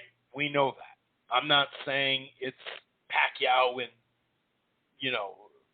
Pacquiao against Oscar or Floyd against Oscar reincarnated, right? It's like, oh my God, this is it, dude. This is gonna blow Spence up, but it will blow him up. Just being in the same sentence, having the same marketing with them, just the whole thing. And obviously he's got to win the fight. But I like the fight a lot, man. I do like the fight a lot. Pacquiao will have been off for 2 years when this fight goes. And kind of like I was saying, Donaire, Pacquiao and Mayweather, really. I mean, that in Sugar Ray Leonard. I'm trying to think of people that took long layoffs and were able to come back. This, I believe, would be the longest for Pacquiao of his career, though. But had it been 10 or 15 years ago, because remember, Pacquiao, when he was younger, he would stay up all night and gamble and drink with his friends and hang out. He admits to it, right? And then, he had some moments in his life that he wasn't happy with his behavior, and he turned it around. And obviously now he's a senator in the Philippines, and we hear like next year he's going to try to run for presidency. I don't know if that's true yet or not, but he definitely needs some money to do that. He probably needs money to get reelected too. Either way, although I think he's pretty much assuring for reelection anyway. But when he has a full camp, that's usually been the biggest thing. Because remember when he was fighting in Macau and that type of thing, like there would be some camps where it was like I'm being a center during the day and training at night. And there was the Horn fight he underlooked. I think he won the fight, but I think he overlooked it, not underlooked it. He overlooked it. Don't get me wrong. There was some fights where you're like, I don't know, But if you look at late, I think he fought 3 times in a year. He fought Matisse in July. This would be July 18th. Then he fought Broner. Yep, Broner in January. Then he fought the next year, 19, and then Thurman July 19th. So, yeah, it'll be over 2 years. 2 years and a month and change. But, so that was 3. I remember him talking about the 3 fights in a year. It's probably pushing it a little bit at this point. But just having that time where he has a full camp and then he comes here with like 4 or 6 weeks left. So he's not coming here late either. So he's literally getting the full Freddie Roach camp. And even if he starts the early part of camp over in the Philippines and then finishes strong for 6 weeks here or whatever, you've always seen the difference there, right? And, Broner's Broner. Tissé obviously passed his prime. But when you look at Thurman, sure, Thurman, had only had 1 fight in a while, but against Jose Cito Lopez, which he dominated except for those couple rounds, especially that one round where he got hurt really bad. But Pacquiao looked super fast. He's always going to be fast, but you know what I mean? He looked he looked great against Thurman. Definitely a throwback type of performance. And even the Matisse and Broner fight, he had some throwback to him. So, I'll say this, though. I had that more competitive than some people. There's actually someone online that is always like, dude, how could you see that as a close fight? Like, how could you not? So it's 9-3 to you, huh? I didn't see that part. I saw a 7-5 fight, saw a knockdown early, saw a really good fight. I mean, let's be honest, though. Pacquiao took a decent amount of damage in that fight, though. I mean, Thurman had, long stretches in that fight where he was landing the better shot, cleaner shot. And I remember Pacquiao walking to the post-presser maybe after the fight, talking to Keith Thurman's dad. He's like, dude, you got a tough son and all that, right? Like, you could tell. I'm not saying Thurman took something out of him, so he's not going to be as good as Spence. But the time off, I think, will help. Now, 2 years, 1 year, like not fighting till the next summer, which it seemed like that was what was going to happen. Speaking of July 2019 to July 2020, obviously we know why there wasn't a big fight then, but I thought that year would have been good for him. Now, 2 years, that's where you get the borderline stuff. You don't quite know. But for Pacquiao, who plays basketball, who's active, like I said, he doesn't have the same lifestyle as he was. I don't think it's as big a deal. Most old vets like this, yeah, dude, you're done, right? I mean, Bernard Hopkins would have some time off and look good, but I don't think he took 2 years off. We mentioned Mayweather. I mentioned Sugar Ray Leonard. I'm trying to think of, like, boxers that took a long time. There's just not many as they age, you know what I mean, that can look good. So I trust him for that. Another thing that goes into this, but it's not ideal. I think anybody that thinks this is ideal is just ridiculous. It's not ideal for having 2 years off, though. Just because he's not like a counter puncher all the time or looks to be super sharp. You need your rhythm. You need your sharpness, no matter what kind of fighter you are. But here's why I think that it's not as big of a deal. More to that. Spence has not been active either. If you think about it, July 2019, September 2019, 2 months later, Spence fought Porter. And then he didn't fight until this last December. And look at it. What was that? December 5th, I believe was the date, first week in December. So December, January, February, March, April, May, June, July. That's 8 months there plus the 3 weeks, right? Whatever. So he's now taken another 8 months out after being out for like 14 months or 15. He's fought once since 2019 September. So he hasn't been a beacon of activity himself. So that's where I kind of think, man, he's only had one fight, and now he's got another 8 months off. And remember when he took a break, I think it was like a 9-month break for waiting for Kell Brook. He said those first couple rounds were a little shaky. Like he was rusty, I should say, not shaky, but rusty.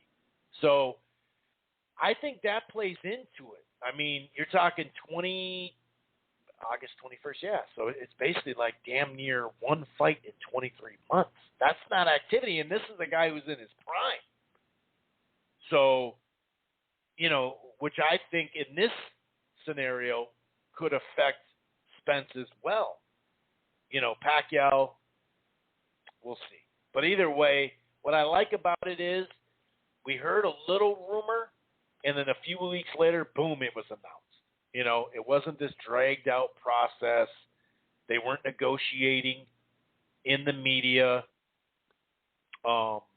We had heard rumors that Pacquiao was done with his contract, but they don't know. And this part, Pacquiao's got a larger team and too many representatives, or former representatives like Michael Kahns, who came up with this almost like a Ponzi scheme type thing that fell through. You know what I mean? So sometimes there's just a lot of voices out of Pacquiao's camp, and it's been there for a while. Go back and look at the Mayweather-Pacquiao, that first, the drug testing thing, and look at a couple different things that his camp said that was really like, wow, dude, you're going to say that about Manny?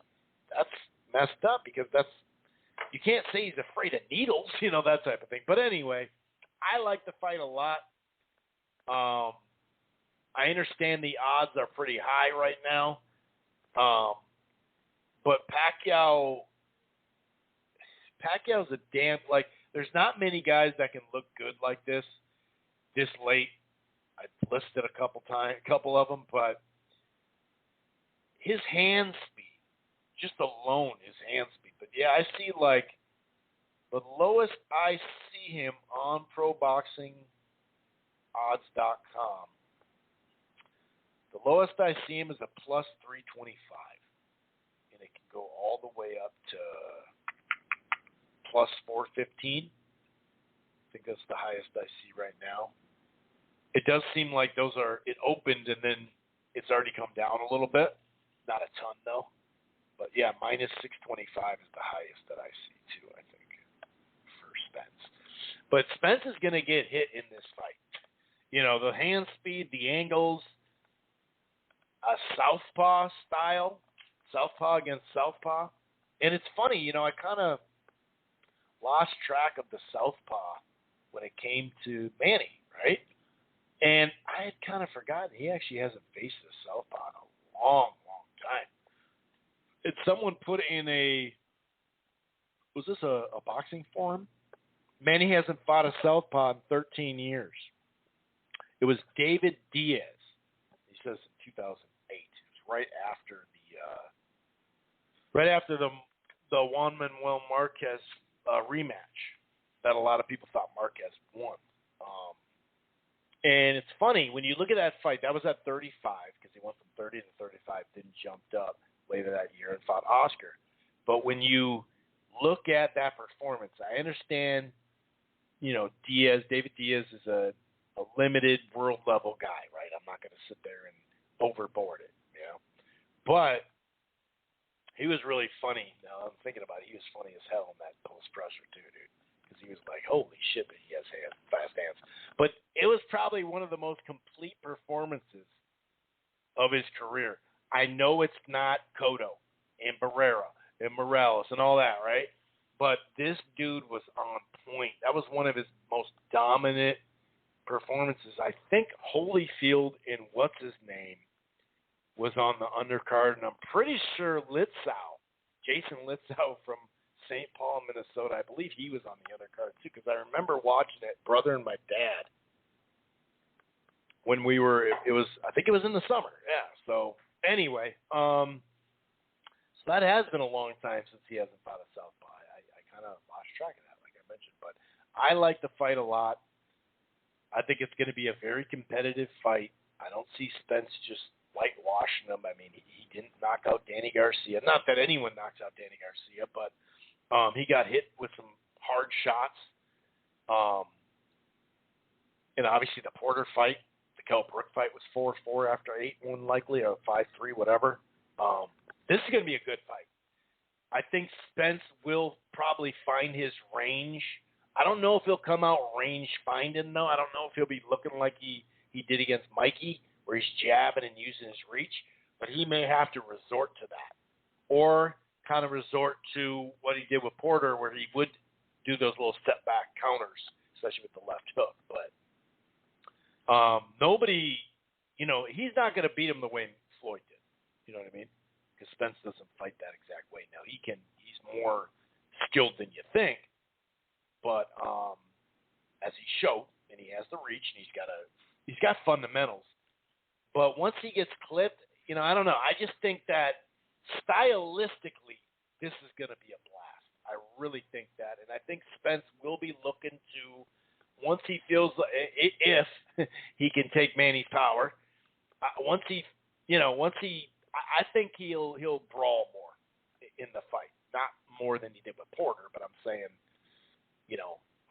the first couple rounds, I could see him jabbing and looking for distance and like that. Or maybe he'll do that later. I don't know. But I'm excited about the matchup. Even in that Garcia fight, once he found that he was winning the fight easily, then he did push forward. And he even admitted he showed too much respect.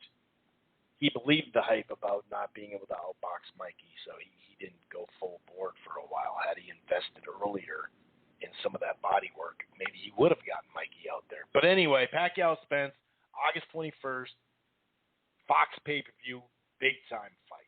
Big-time fight. Really excited about this fight. We've had a great May.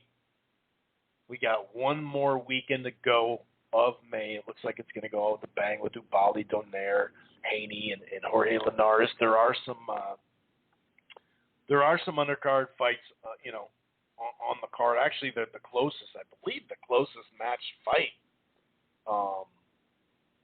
in the weekend is that Matias fight. It's close. Minus 105. Yeah, they're both minuses. One has like a plus 105, plus 100. I mean, that fight is close, really close. Some people are really high on this Jukambayev, I think his name is, 18-0, 14 KOs. Seen him fight a couple, twice. This is a big step up. If you look at who he's gone against, some decent vets, but Miguel Vasquez being one of them. That was a while back too. But Cibrel, Matias? I think it's Matias. I mean, this is an even fight. This is a pick'em type fight. He's obviously Matias coming off that Hawkins win, but he did get upset last year as well. And I remember him in that prospect fight with Dadashev, whatever his name was, Maxim Dadashev. A lot of people were high on that guy too. He beat him. So I like that fight. I really have to look a little bit more in detail at who's going to win that fight. That is going to be a competitive fight. And then who else fights? Isn't it Gary Antoine Russell? Yeah, he fights up. Yeah, Gary Antoine Russell against Santiago. Was it Giovanni? Isn't the same Santiago that Broner fought? Am I tripping with that? I think that's it, right? I think so. I believe that's it. Let me double check on that. That is it, right? The Santiago? I think so. Yeah, it is. He quote unquote won. Hey, there's a guy that he takes 2 years off and he looks sharp. Just kidding, of course. Yeah, the live stream's about to cut off. 646-381-4990 is the number to dial. Kind of a weird show today as far as the timing on a Wednesday day, but like I said, life gets in the way sometimes. So what's this mean for Fox? I mean, they were already on the hook for a while, their fight, as far as they thought, their side of it, as far as a guarantee and some marketing or whatever, right, for the fight. It will be interesting to see, though. ESPN's the broadcaster, and obviously it's pay-per-view, but they control the broadcast or whatever. So you wonder how much Fox is going to go for it or not, or, I'm assuming that we'll probably see a commercial during the All-Star game in July. I wouldn't doubt if we see one for Spence Pacquiao, too, as well. They do have baseball and soccer and a variety of things, to promote. We'll see on that. But as far as Fox, that's a major investment, like I mentioned earlier. Wilder takes some money. Pacquiao, I mean, his guarantee, was rumored at like $10 million for Thurman, all the way up to 20 and beyond. I know that he gets a good chunk of the gate, so that helps. And obviously, Vegas is paying to have the fight there, so that helps. But Pacquiao, Spence, and Wilder, that's a chunk of change right there, right? So if some of the rumors that they were talking about that Fox is going to be done with PBC, is it a cut and run? Or wouldn't it be a cut and run? Like, why would they be like, hey, we're already, legally binding for this Wilder fight, but would they invest Pacquiao Spence money? I mean, nobody really knows exactly what those pay-per-views are going to be, right? It could be 600, 700,000. It could be more. I don't think it'll be less than. I think Pacquiao Thurman did what, 500,000, 550? I don't think it hit over 600. If I remember correctly, it was a little while ago, but I think it was like 550 or 500 or something like that. So I expected to do more than that, but either way, it's a large investment. And, there is a date, June 27th. Hopefully, I think it's a Fox show. Hopefully it's from the Armory right here, and we're about to start to open up. Actually, the bar I work at, the Smokehouse and Brewery, actually, we go full capacity this Friday, right before the holiday weekend. And, getting out of town, up north, as we call it, the cabin country and all that type of shit, outdoors.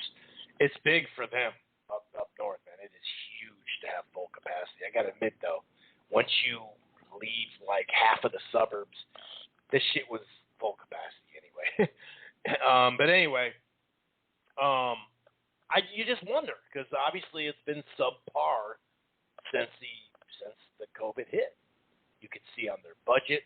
I did a long-winded segment. I won't go into it too much here, obviously, but that was the rumor that no, they're done this year. And Coppinger came on they have the fourth year is an option. That's kind of a weird. We got a 3-year deal with the fourth year an option. You'd think it'd be an option to extend a couple years.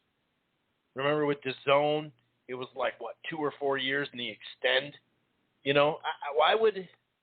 It seems like we got an option for 1 year. Seems a little funky. I'm not saying it's not possible, that's for sure. But it just seems like you'd think the extension would be an extension. So, we won't go for 1 more year. It just kind of seems like weird. And maybe there is an extension, and it's more than that 1 year, but the fourth year's not guaranteed. And it's almost like a team option, like in sports, a player option, team option for a last year. Maybe once you activate that option, it extends the contract a few years. I have no clue, but it's a major investment that's going to take some marketing, major marketing. And some of the fights that have been discussed, obviously Morrell, John Ryder, David Morrell, and John Ryder is a fight that's done.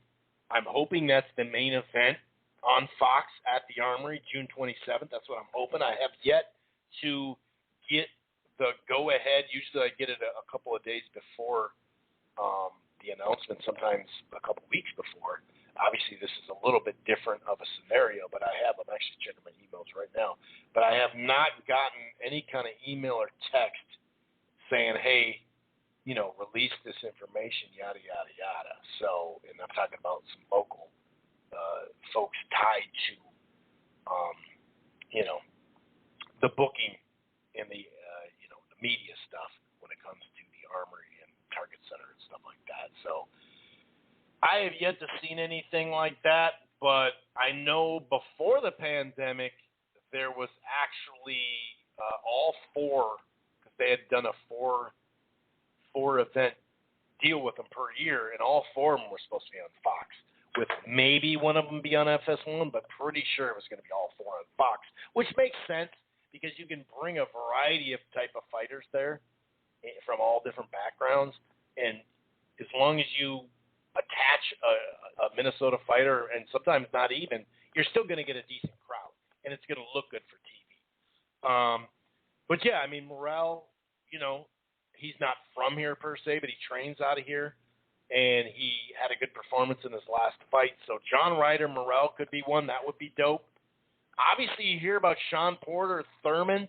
Well, they weren't in the schedule for Showtime, so clearly, Jamal James against Thurman, Jamal James against Sean Porter. I could actually see that.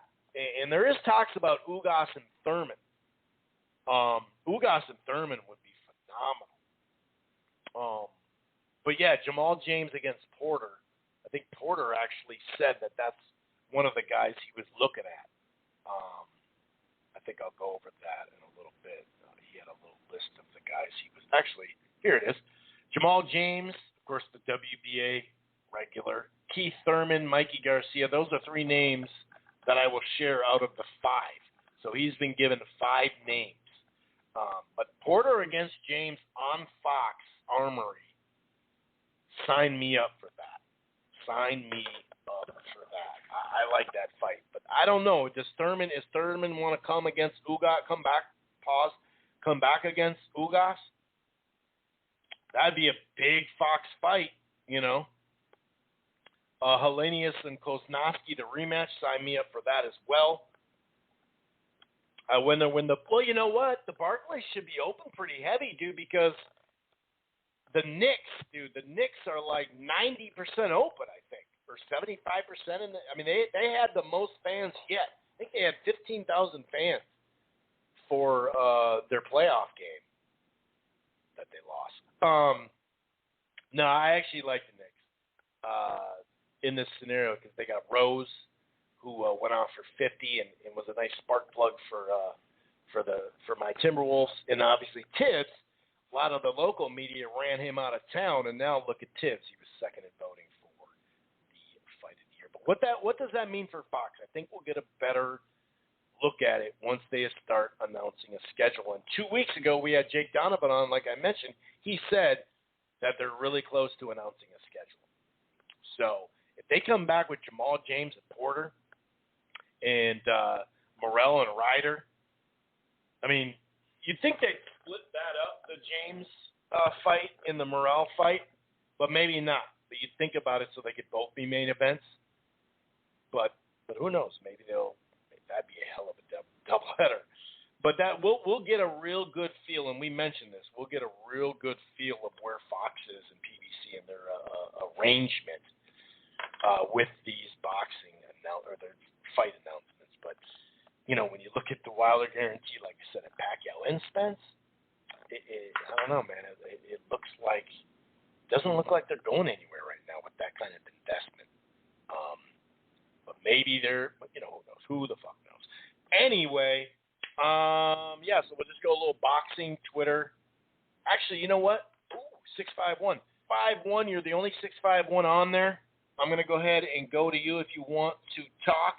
651, that's a local Minnesota number. You're on with Rope It Over Radio. What's going on, man? 651. Maybe he's on mute. Okay. I'm not sure. Maybe he just was listening. That's cool, too. A lot of people just listen, so that's fine. If you press 1, it makes me think that you want to talk. But if not, that's cool. You don't have to, and he hung up. Or she. My bad. I was just unmuting you, but it's all good. So, press 1. Anybody on right now, press 1 that wants to join in and give their takes. Go for it. Otherwise, I'm going to kind of go through the boxing Twitter segment, of course. And actually, somebody just sent me this. Oh, yeah, it was when I was talking about the Wilder stuff with Joshua. He says, I'll offer you, this is the IFL TV video, the title of it. Deontay Wilder, this is Eddie Hearn, I'll offer you any fight for $5 million and 15 for Joshua. Sign the contract. And that's what I mean. Like, that's why you don't want to just listen to these guys the whole time. Because think about it, dude. He went from 5 to 7.5 to 10, all the way up to, like, did they get to 20? I'm not sure if they did. Last I heard, it was like 17.5 or whatever. But when he's offering these fights, like that date, what I just was going at, that was in the summer of 2018. So he had already announced this $1 billion deal. And then when they sat down with DAZN, it was $40 million. So this dude was, shortchanging him. Even though it didn't feel like he was shortchanging him. I'll admit that while it's going on. But when you look at it at the end of the day, I don't know, man. I think it's kind of funny. All right, so we're going to go over fight news in our boxing Twitter segment, and then we're going to shut this puppy down. Mike Rivera and John Fernandez as the co-feature, I think it's the co-feature, on Gamboa and Chris Colbert. I like that fight. That's a good fight. That was Coppinger. Eddie Hearn, this is IFL TV. Eddie Hearn has stated Usyk is the most likely next opponent.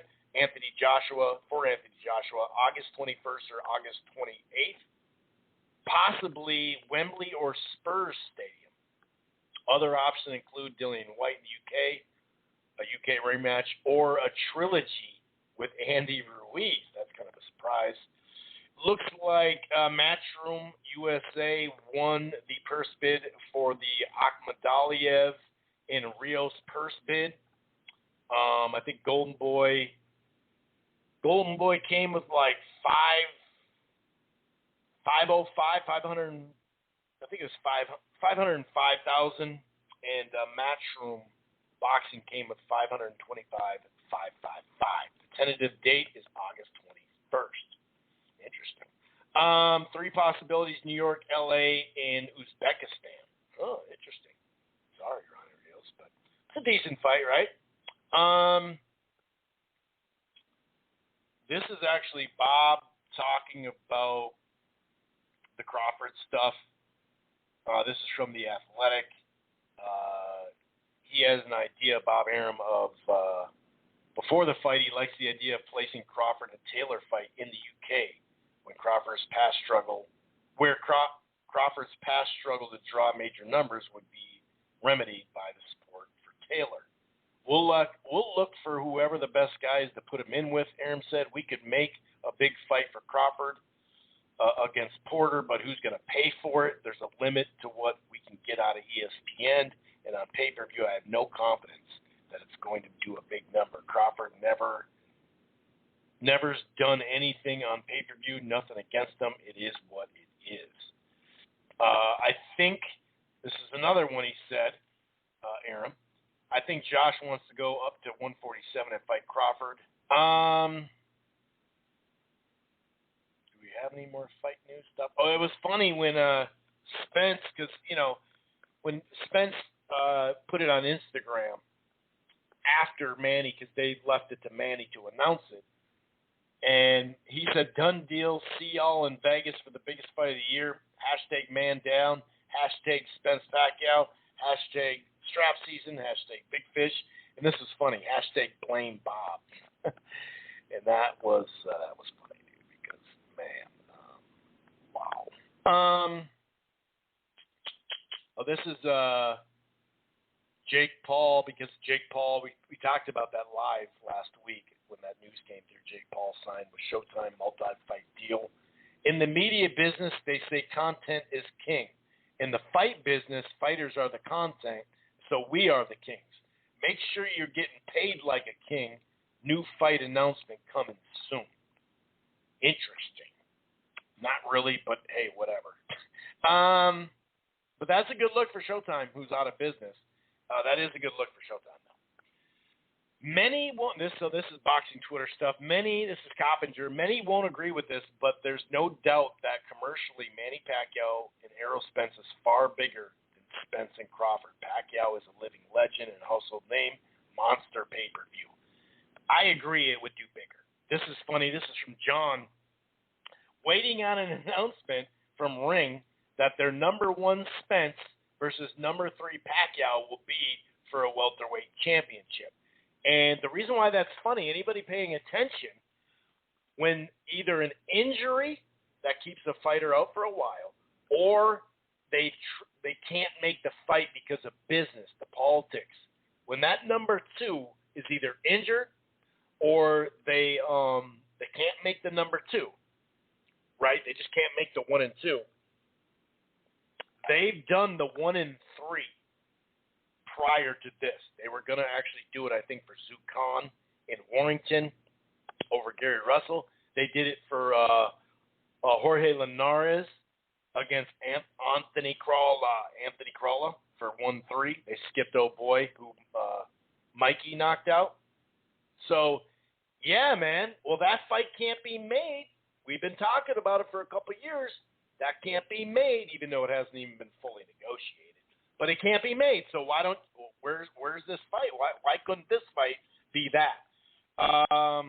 Somebody actually messaged me a while ago with this one. Bud gonna cry in the car. Yeah, Bud's got to be pretty freaking mad right now. Boxing media. Boxers these days only care about money, not legacy. Also boxing. Take the step aside money, idiot. Yeah, see, isn't that funny? That's funny. People still trying to find a way for Fury to get out of a legally binding agreement after he already tried to get out of a legally binding agreement for the good of boxing. So now breaking contracts is good for boxing. Do you people think before you tweet? I think they do. And that's the Wilder is a duck talk, please. He fought Ortiz twice. I thought he was losing both times. Thought he lost Fury and gave him the rematch. Could have easily said, boy, I got lucky in the first fight and moved on, but he didn't. Ran it back, and he was going to fight Povetkin in Russia. Yeah, it's like, come on, guys. You can not like him. That's cool. But come on, dude. Like, okay, I'm so sick of boxing. This is Boxing Australia. I remember this guy didn't respond to me, but I'm so sick of boxing. His wins, he wins the arbitration only to get killed again in the third fight. What's the point? He's just a bitter fucking piece of shit who does not really care about boxing. He cares about himself. Fuck boxing, fuck Warren, fuck Arum. Eddie works his ass off for nothing. He got a lot of hits for this. He didn't care about boxing. It's Wilder's fight. There's a lot of stuff to say about Wilder and his excuses, but this shit is just funny when it comes to this other stuff. Okay, so here's a difference, right? This is Montero talking about March 31st, 2021. Bud versus Pac is the rumor today. If Pacquiao does fight Crawford this summer, at almost 43 years old, 2 years after taking Thurman's O, that would put him in very rare company. Hashtag Pacquiao Crawford, hashtag boxing, and hashtag Montero, right? Cool. That's a fair tweet. Then he turns around and retweets this once the Spence and Pacquiao stuff came out. Spence versus a 42-year-old shell of Manny Pacquiao instead of a unification bout versus Crawford, who's still in his prime. This sport is getting harder to defend by the day. He retweeted that. Oh, so it's a little different. Weird. It's a little different when a top-ranked fighter, Crawford, is going to fight Pacquiao, but it's not. But this is a problem now. Okay, gotcha, man, gotcha. Here's another one. Boxing in 2021. A small group of people are celebrating that the biggest fight in 20 years is dead. We're in fight week for the best matchup post-outbreak, which I think Lomachenko and Teofimo was the best matchup post-outbreak. And everybody's talking about an arbitration ruling. First of all, it was the other way around. You'd be doing the same shit. But look at that. The biggest fight in so AJ and Fury was the biggest fight in 20 years. We talk about anti-PBC and anti-Al Heyman. You can't even admit that Pacquiao, and forget the McGregor fight, Pacquiao and Floyd wasn't the, come on, dog. And I'm sure it'd be like, yeah, but worldwide, bro, the numbers, the analytics. Waiting for all those guys with Triller affiliate links to put up polls asking people, will they buy Teofimo's pay-per-view now that it's bumped up $10? You know, like they did for Charlo. Yeah, they bumped up. They bumped it up to 60 instead of 50 now. Oh boy. Okay, somebody sent me something here. Okay, I actually do know this. Okay, real quick. Then we'll shut it down. Okay, I do know this. This is, I forgot. I forgot I was going to do this. This is Bernie. I thought it was Benny. Bernie the Boxer. I thought it was Benny for some reason. I think that's a cooler name, maybe. I don't know. But this is Team Crawford, not Crawford. Okay. Now this video's still up, so he hasn't. Hold on. He hasn't turned this off. So here we go. This is him, Team Crawford, talking about what's up. Man, come on. Y'all tell me. Shock me. We was in the gym and heard it. Talking Pacquiao Spence. The gym, huh? It's all over, huh? They packaged it up, got the place, everything already settled, huh? That's what they say. Even the ESPN said it. Flemings, what's happening? TMS, what's up? Brodex, yeah. Mike Brown. Man, come on. Carlos J. Yeah, man. Hey, listen. That's the hottest news on, right? Carlos J says it. Kick this shit off. Carlos J says, how did Spence get the Pac fight? Well, like I was saying earlier, they've been wanting to duck Bud for the beginning, and I guess they are sticking to their guns, like he said. He said he wanted to do that in that after the Mo fight, right? He said that, and he even mentioned Pacquiao. So I guess now it's and he did. It is true. Spence did say that he was going to run through his side and then fight him, Crawford. The fruition, and so it ain't no surprise to us, really. We already knew that they got it against us. Like I said, you got Bob Arum against us. So you got a powerful white man against you. You got a powerful black man against you. They trying to blackball the kid for whatever reason. But like I say, at the end. So they're going with, and I'm not saying this is Terrence Crawford. Okay? I am not. This is Team Crawford, but it's not Terrence Crawford. Let's put that out there. But he hasn't. This video's still up. He put it out May 21st. So the new thing is they're blackballing Arum and Heyman, even though he re-signed with Bob. And if he re-signs again with Bob, then I wouldn't doubt if he's in a weird scenario right now where to be able to get maybe a Taylor fight, he'd have to extend. I'm sure I don't know though. I wouldn't doubt it though, because that's not just box. That's a top rank thing. But we've heard that with other stuff too, and I get it, right? But so that's what it is. So Al Heyman's blackballing you, even though you won't take 60-40, and you've even said stuff out of your mouth that it shouldn't even be 50-50. He's the A side because of winning belts at different, because he beat Postol and Gamboa. That's his top two wins. So to me, like I said, I'm trying to bite my tongue with Bud right now because I'm really hoping he doesn't re-sign with Top Rank.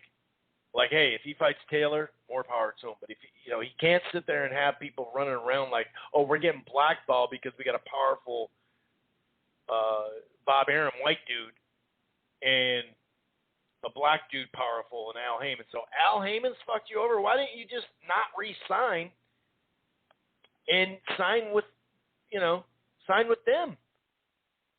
I mean, we've seen your guarantee. It's healthy. You're doing good. Doing great. Right? We've seen the guarantee. And I like how you put that extra mil if you don't get the Spence fight. That's cool. I think that was smart, clever, really clever. Got you more money. But you're telling me to fight a Porter, to fight a Thurman, at the time to fight a Pacquiao, and obviously Spence. I don't believe they would have gave Pacquiao to Crawford earlier than Spence. Much like how you got to do this, you got to extend to get this fight, right, potentially. Well, you got to sign with Al or at least have a working relationship where you're independent and it's fight by fight. And I'm not saying if it's fight by fight, maybe they wouldn't have rolled the red carpet out like the way they did Mikey, because they figured, well, Mikey's awesome, but if Spence beats him, he'll just use the Hispanic, name to blend and try to sell off him. And it helped Mikey because he got a lot of money too, But I'm not saying they would have just sign with, them and they'd put you right in there. But you could get the Porter fight, that's for damn sure. And remember, when you're talking about these big fights, these are pay-per-view fights. And Bob's saying we can't even do a Porter pay-per-view. And I get it to an extent, what he's saying, but that's where they're at. He's saying this openly. So if you're that, why don't you just go get them? And remember, my whole point about pay-per-view is you get a larger cut of your money when you're with Al on a pay-per-view. It's only 15% and down. 30% and down. Shit, Bob got 20% of Teofimo's purse, and they're not even doing the fight. They're not promoting it. He got 20%. Now, I understand that's in the contract, and of course, promoters got to make money too. They're the ones. Well, they were risking a lot of money. They invest a lot of money. Then they risk it for pay-per-view. They didn't risk it as much. They don't risk it as much now because, the networks have been paying for pay-per-views, where that wasn't the case prior as much anyway. And I'm talking about, mid-2000s to a chunk of years ago, before Fox and ESPN was putting up money for pay-per-views. So, and whether that's worked out as extra money potentially that they could unlock, like it does sound like that Fox deal is like that. Some say it's $60 million a year, but it can go up to $80. Who knows? But yeah, I mean, if that's gonna be they're blackballing me, dog, you resigned. Get away from them, dude. Sign with the PBC or at least go fight by fight. They'll give you a good fight right away, then they'll probably match you with Spence. And if you only want to go there on one or a fight by fight basis, just to fight Spence, more power to you. I'll be on this show saying you have every right to do that, and I respect that. You don't have to sign a 3 or 6 fight deal, but once again, if these are going to be major fights, they're going to be on pay-per-view. So once you're on pay-per-view, you're getting less money. In that, you're getting more money, but I'm saying the cut. Al's taking last cut. Anyway, it is what it is, dude. I'm going to hold my judgment because that was not Terrence Crawford saying it. Okay? So I'm not going to do that to Bud. I think it's only fair not to do that. You know what I mean? But, at some point, it's kind of like, all right, dude, let's do it. Let's calm down. Okay, one more, and then we're out of here. Does there come a time where the Charlo twins say, hey, we are of a certain age, it's time to book fights against A+, A, and A- fighters so we can prove our skills, cement our legacy properly? When they start demanding walls come down and streets get crossed. First of all, this should be a tweet about Jamal Charlo then. Because I think Mel's doing pretty good, right? And some people bounced back on Woodsy on that. He also said now there may be more going on behind the scenes than we're, outsides are privy to. And he also said, yeah, but belt collecting's not a big deal. But, belt collecting is awesome for other fighters. But who is your Mel Charlo ducked? A lot of people say Hurd. Track that back. They didn't duck each other, dude. He didn't duck him. Hurd got hurt, then he lost. Imagine the feeling Hurd loses and then they do that fight. People would be freaking out. Oh, look at this. This is what it is. They're afraid of J-Rock now. So you can say Maul. Cool. Why don't you put Andrade and Maul should fight each other and just do the Mannix thing or something? Because other than that, this should only be about Jermall, not Jermell. He's about to have a an undisputed fight. He's still got fights at 154 left. Like, he's been fighting a lot of good competition, dude. So is there an A fighter? Is there an A-plus fighter at 54? A-plus. First of all, how many A-plus guys are in the goddamn sport? But A-minus, how many A-minus, A's, whatever? So at 154, is there an A-minus there? So how can he face a guy if you don't rate him at A-minus? I don't know if there is an A-minus there. I think Charlo's an A-minus, B-plus. I don't know if there is, to be honest with you, but I'm not going to take it out on him. So if you say Maul and Andre should fight, cool. But, Golovkin and Canelo had chances to fight him. They chose bigger money fights. I get that. Andre had a chance too, by the way. So it should have just been that tweet was bullshit because it could have been just, hey, what's up with Maul? To sit there and bring Mel into it. So who's Mel supposed to fight? Is he supposed to say, screw it, I'm going up to 60 to fight somebody? He's not doing good enough down there? I mean, couldn't you have said this about Golovkin beforehand? I mean, Andre ducked a fight with the other Charlo, Jermell, before. So, I don't know. It's just funny how he put the Charlo twins together in this one as if he hasn't been, fighting solid competition. Now, we all know 160. I mean, Derevyanchenko's the top 5 guy at 160, by the way. And he beat him cleaner than Jacobs and Golovkin. No, he didn't knock him down, but he beat him cleaner. So, I don't like this next fight. I want to see what his next fight's going to be, though. Anyway, I'm going to get out of here. Enjoy the fights. You guys take it easy. Stay safe. Peace. Once you become the world champion, I believe that you feel you have the upper hand. So now, when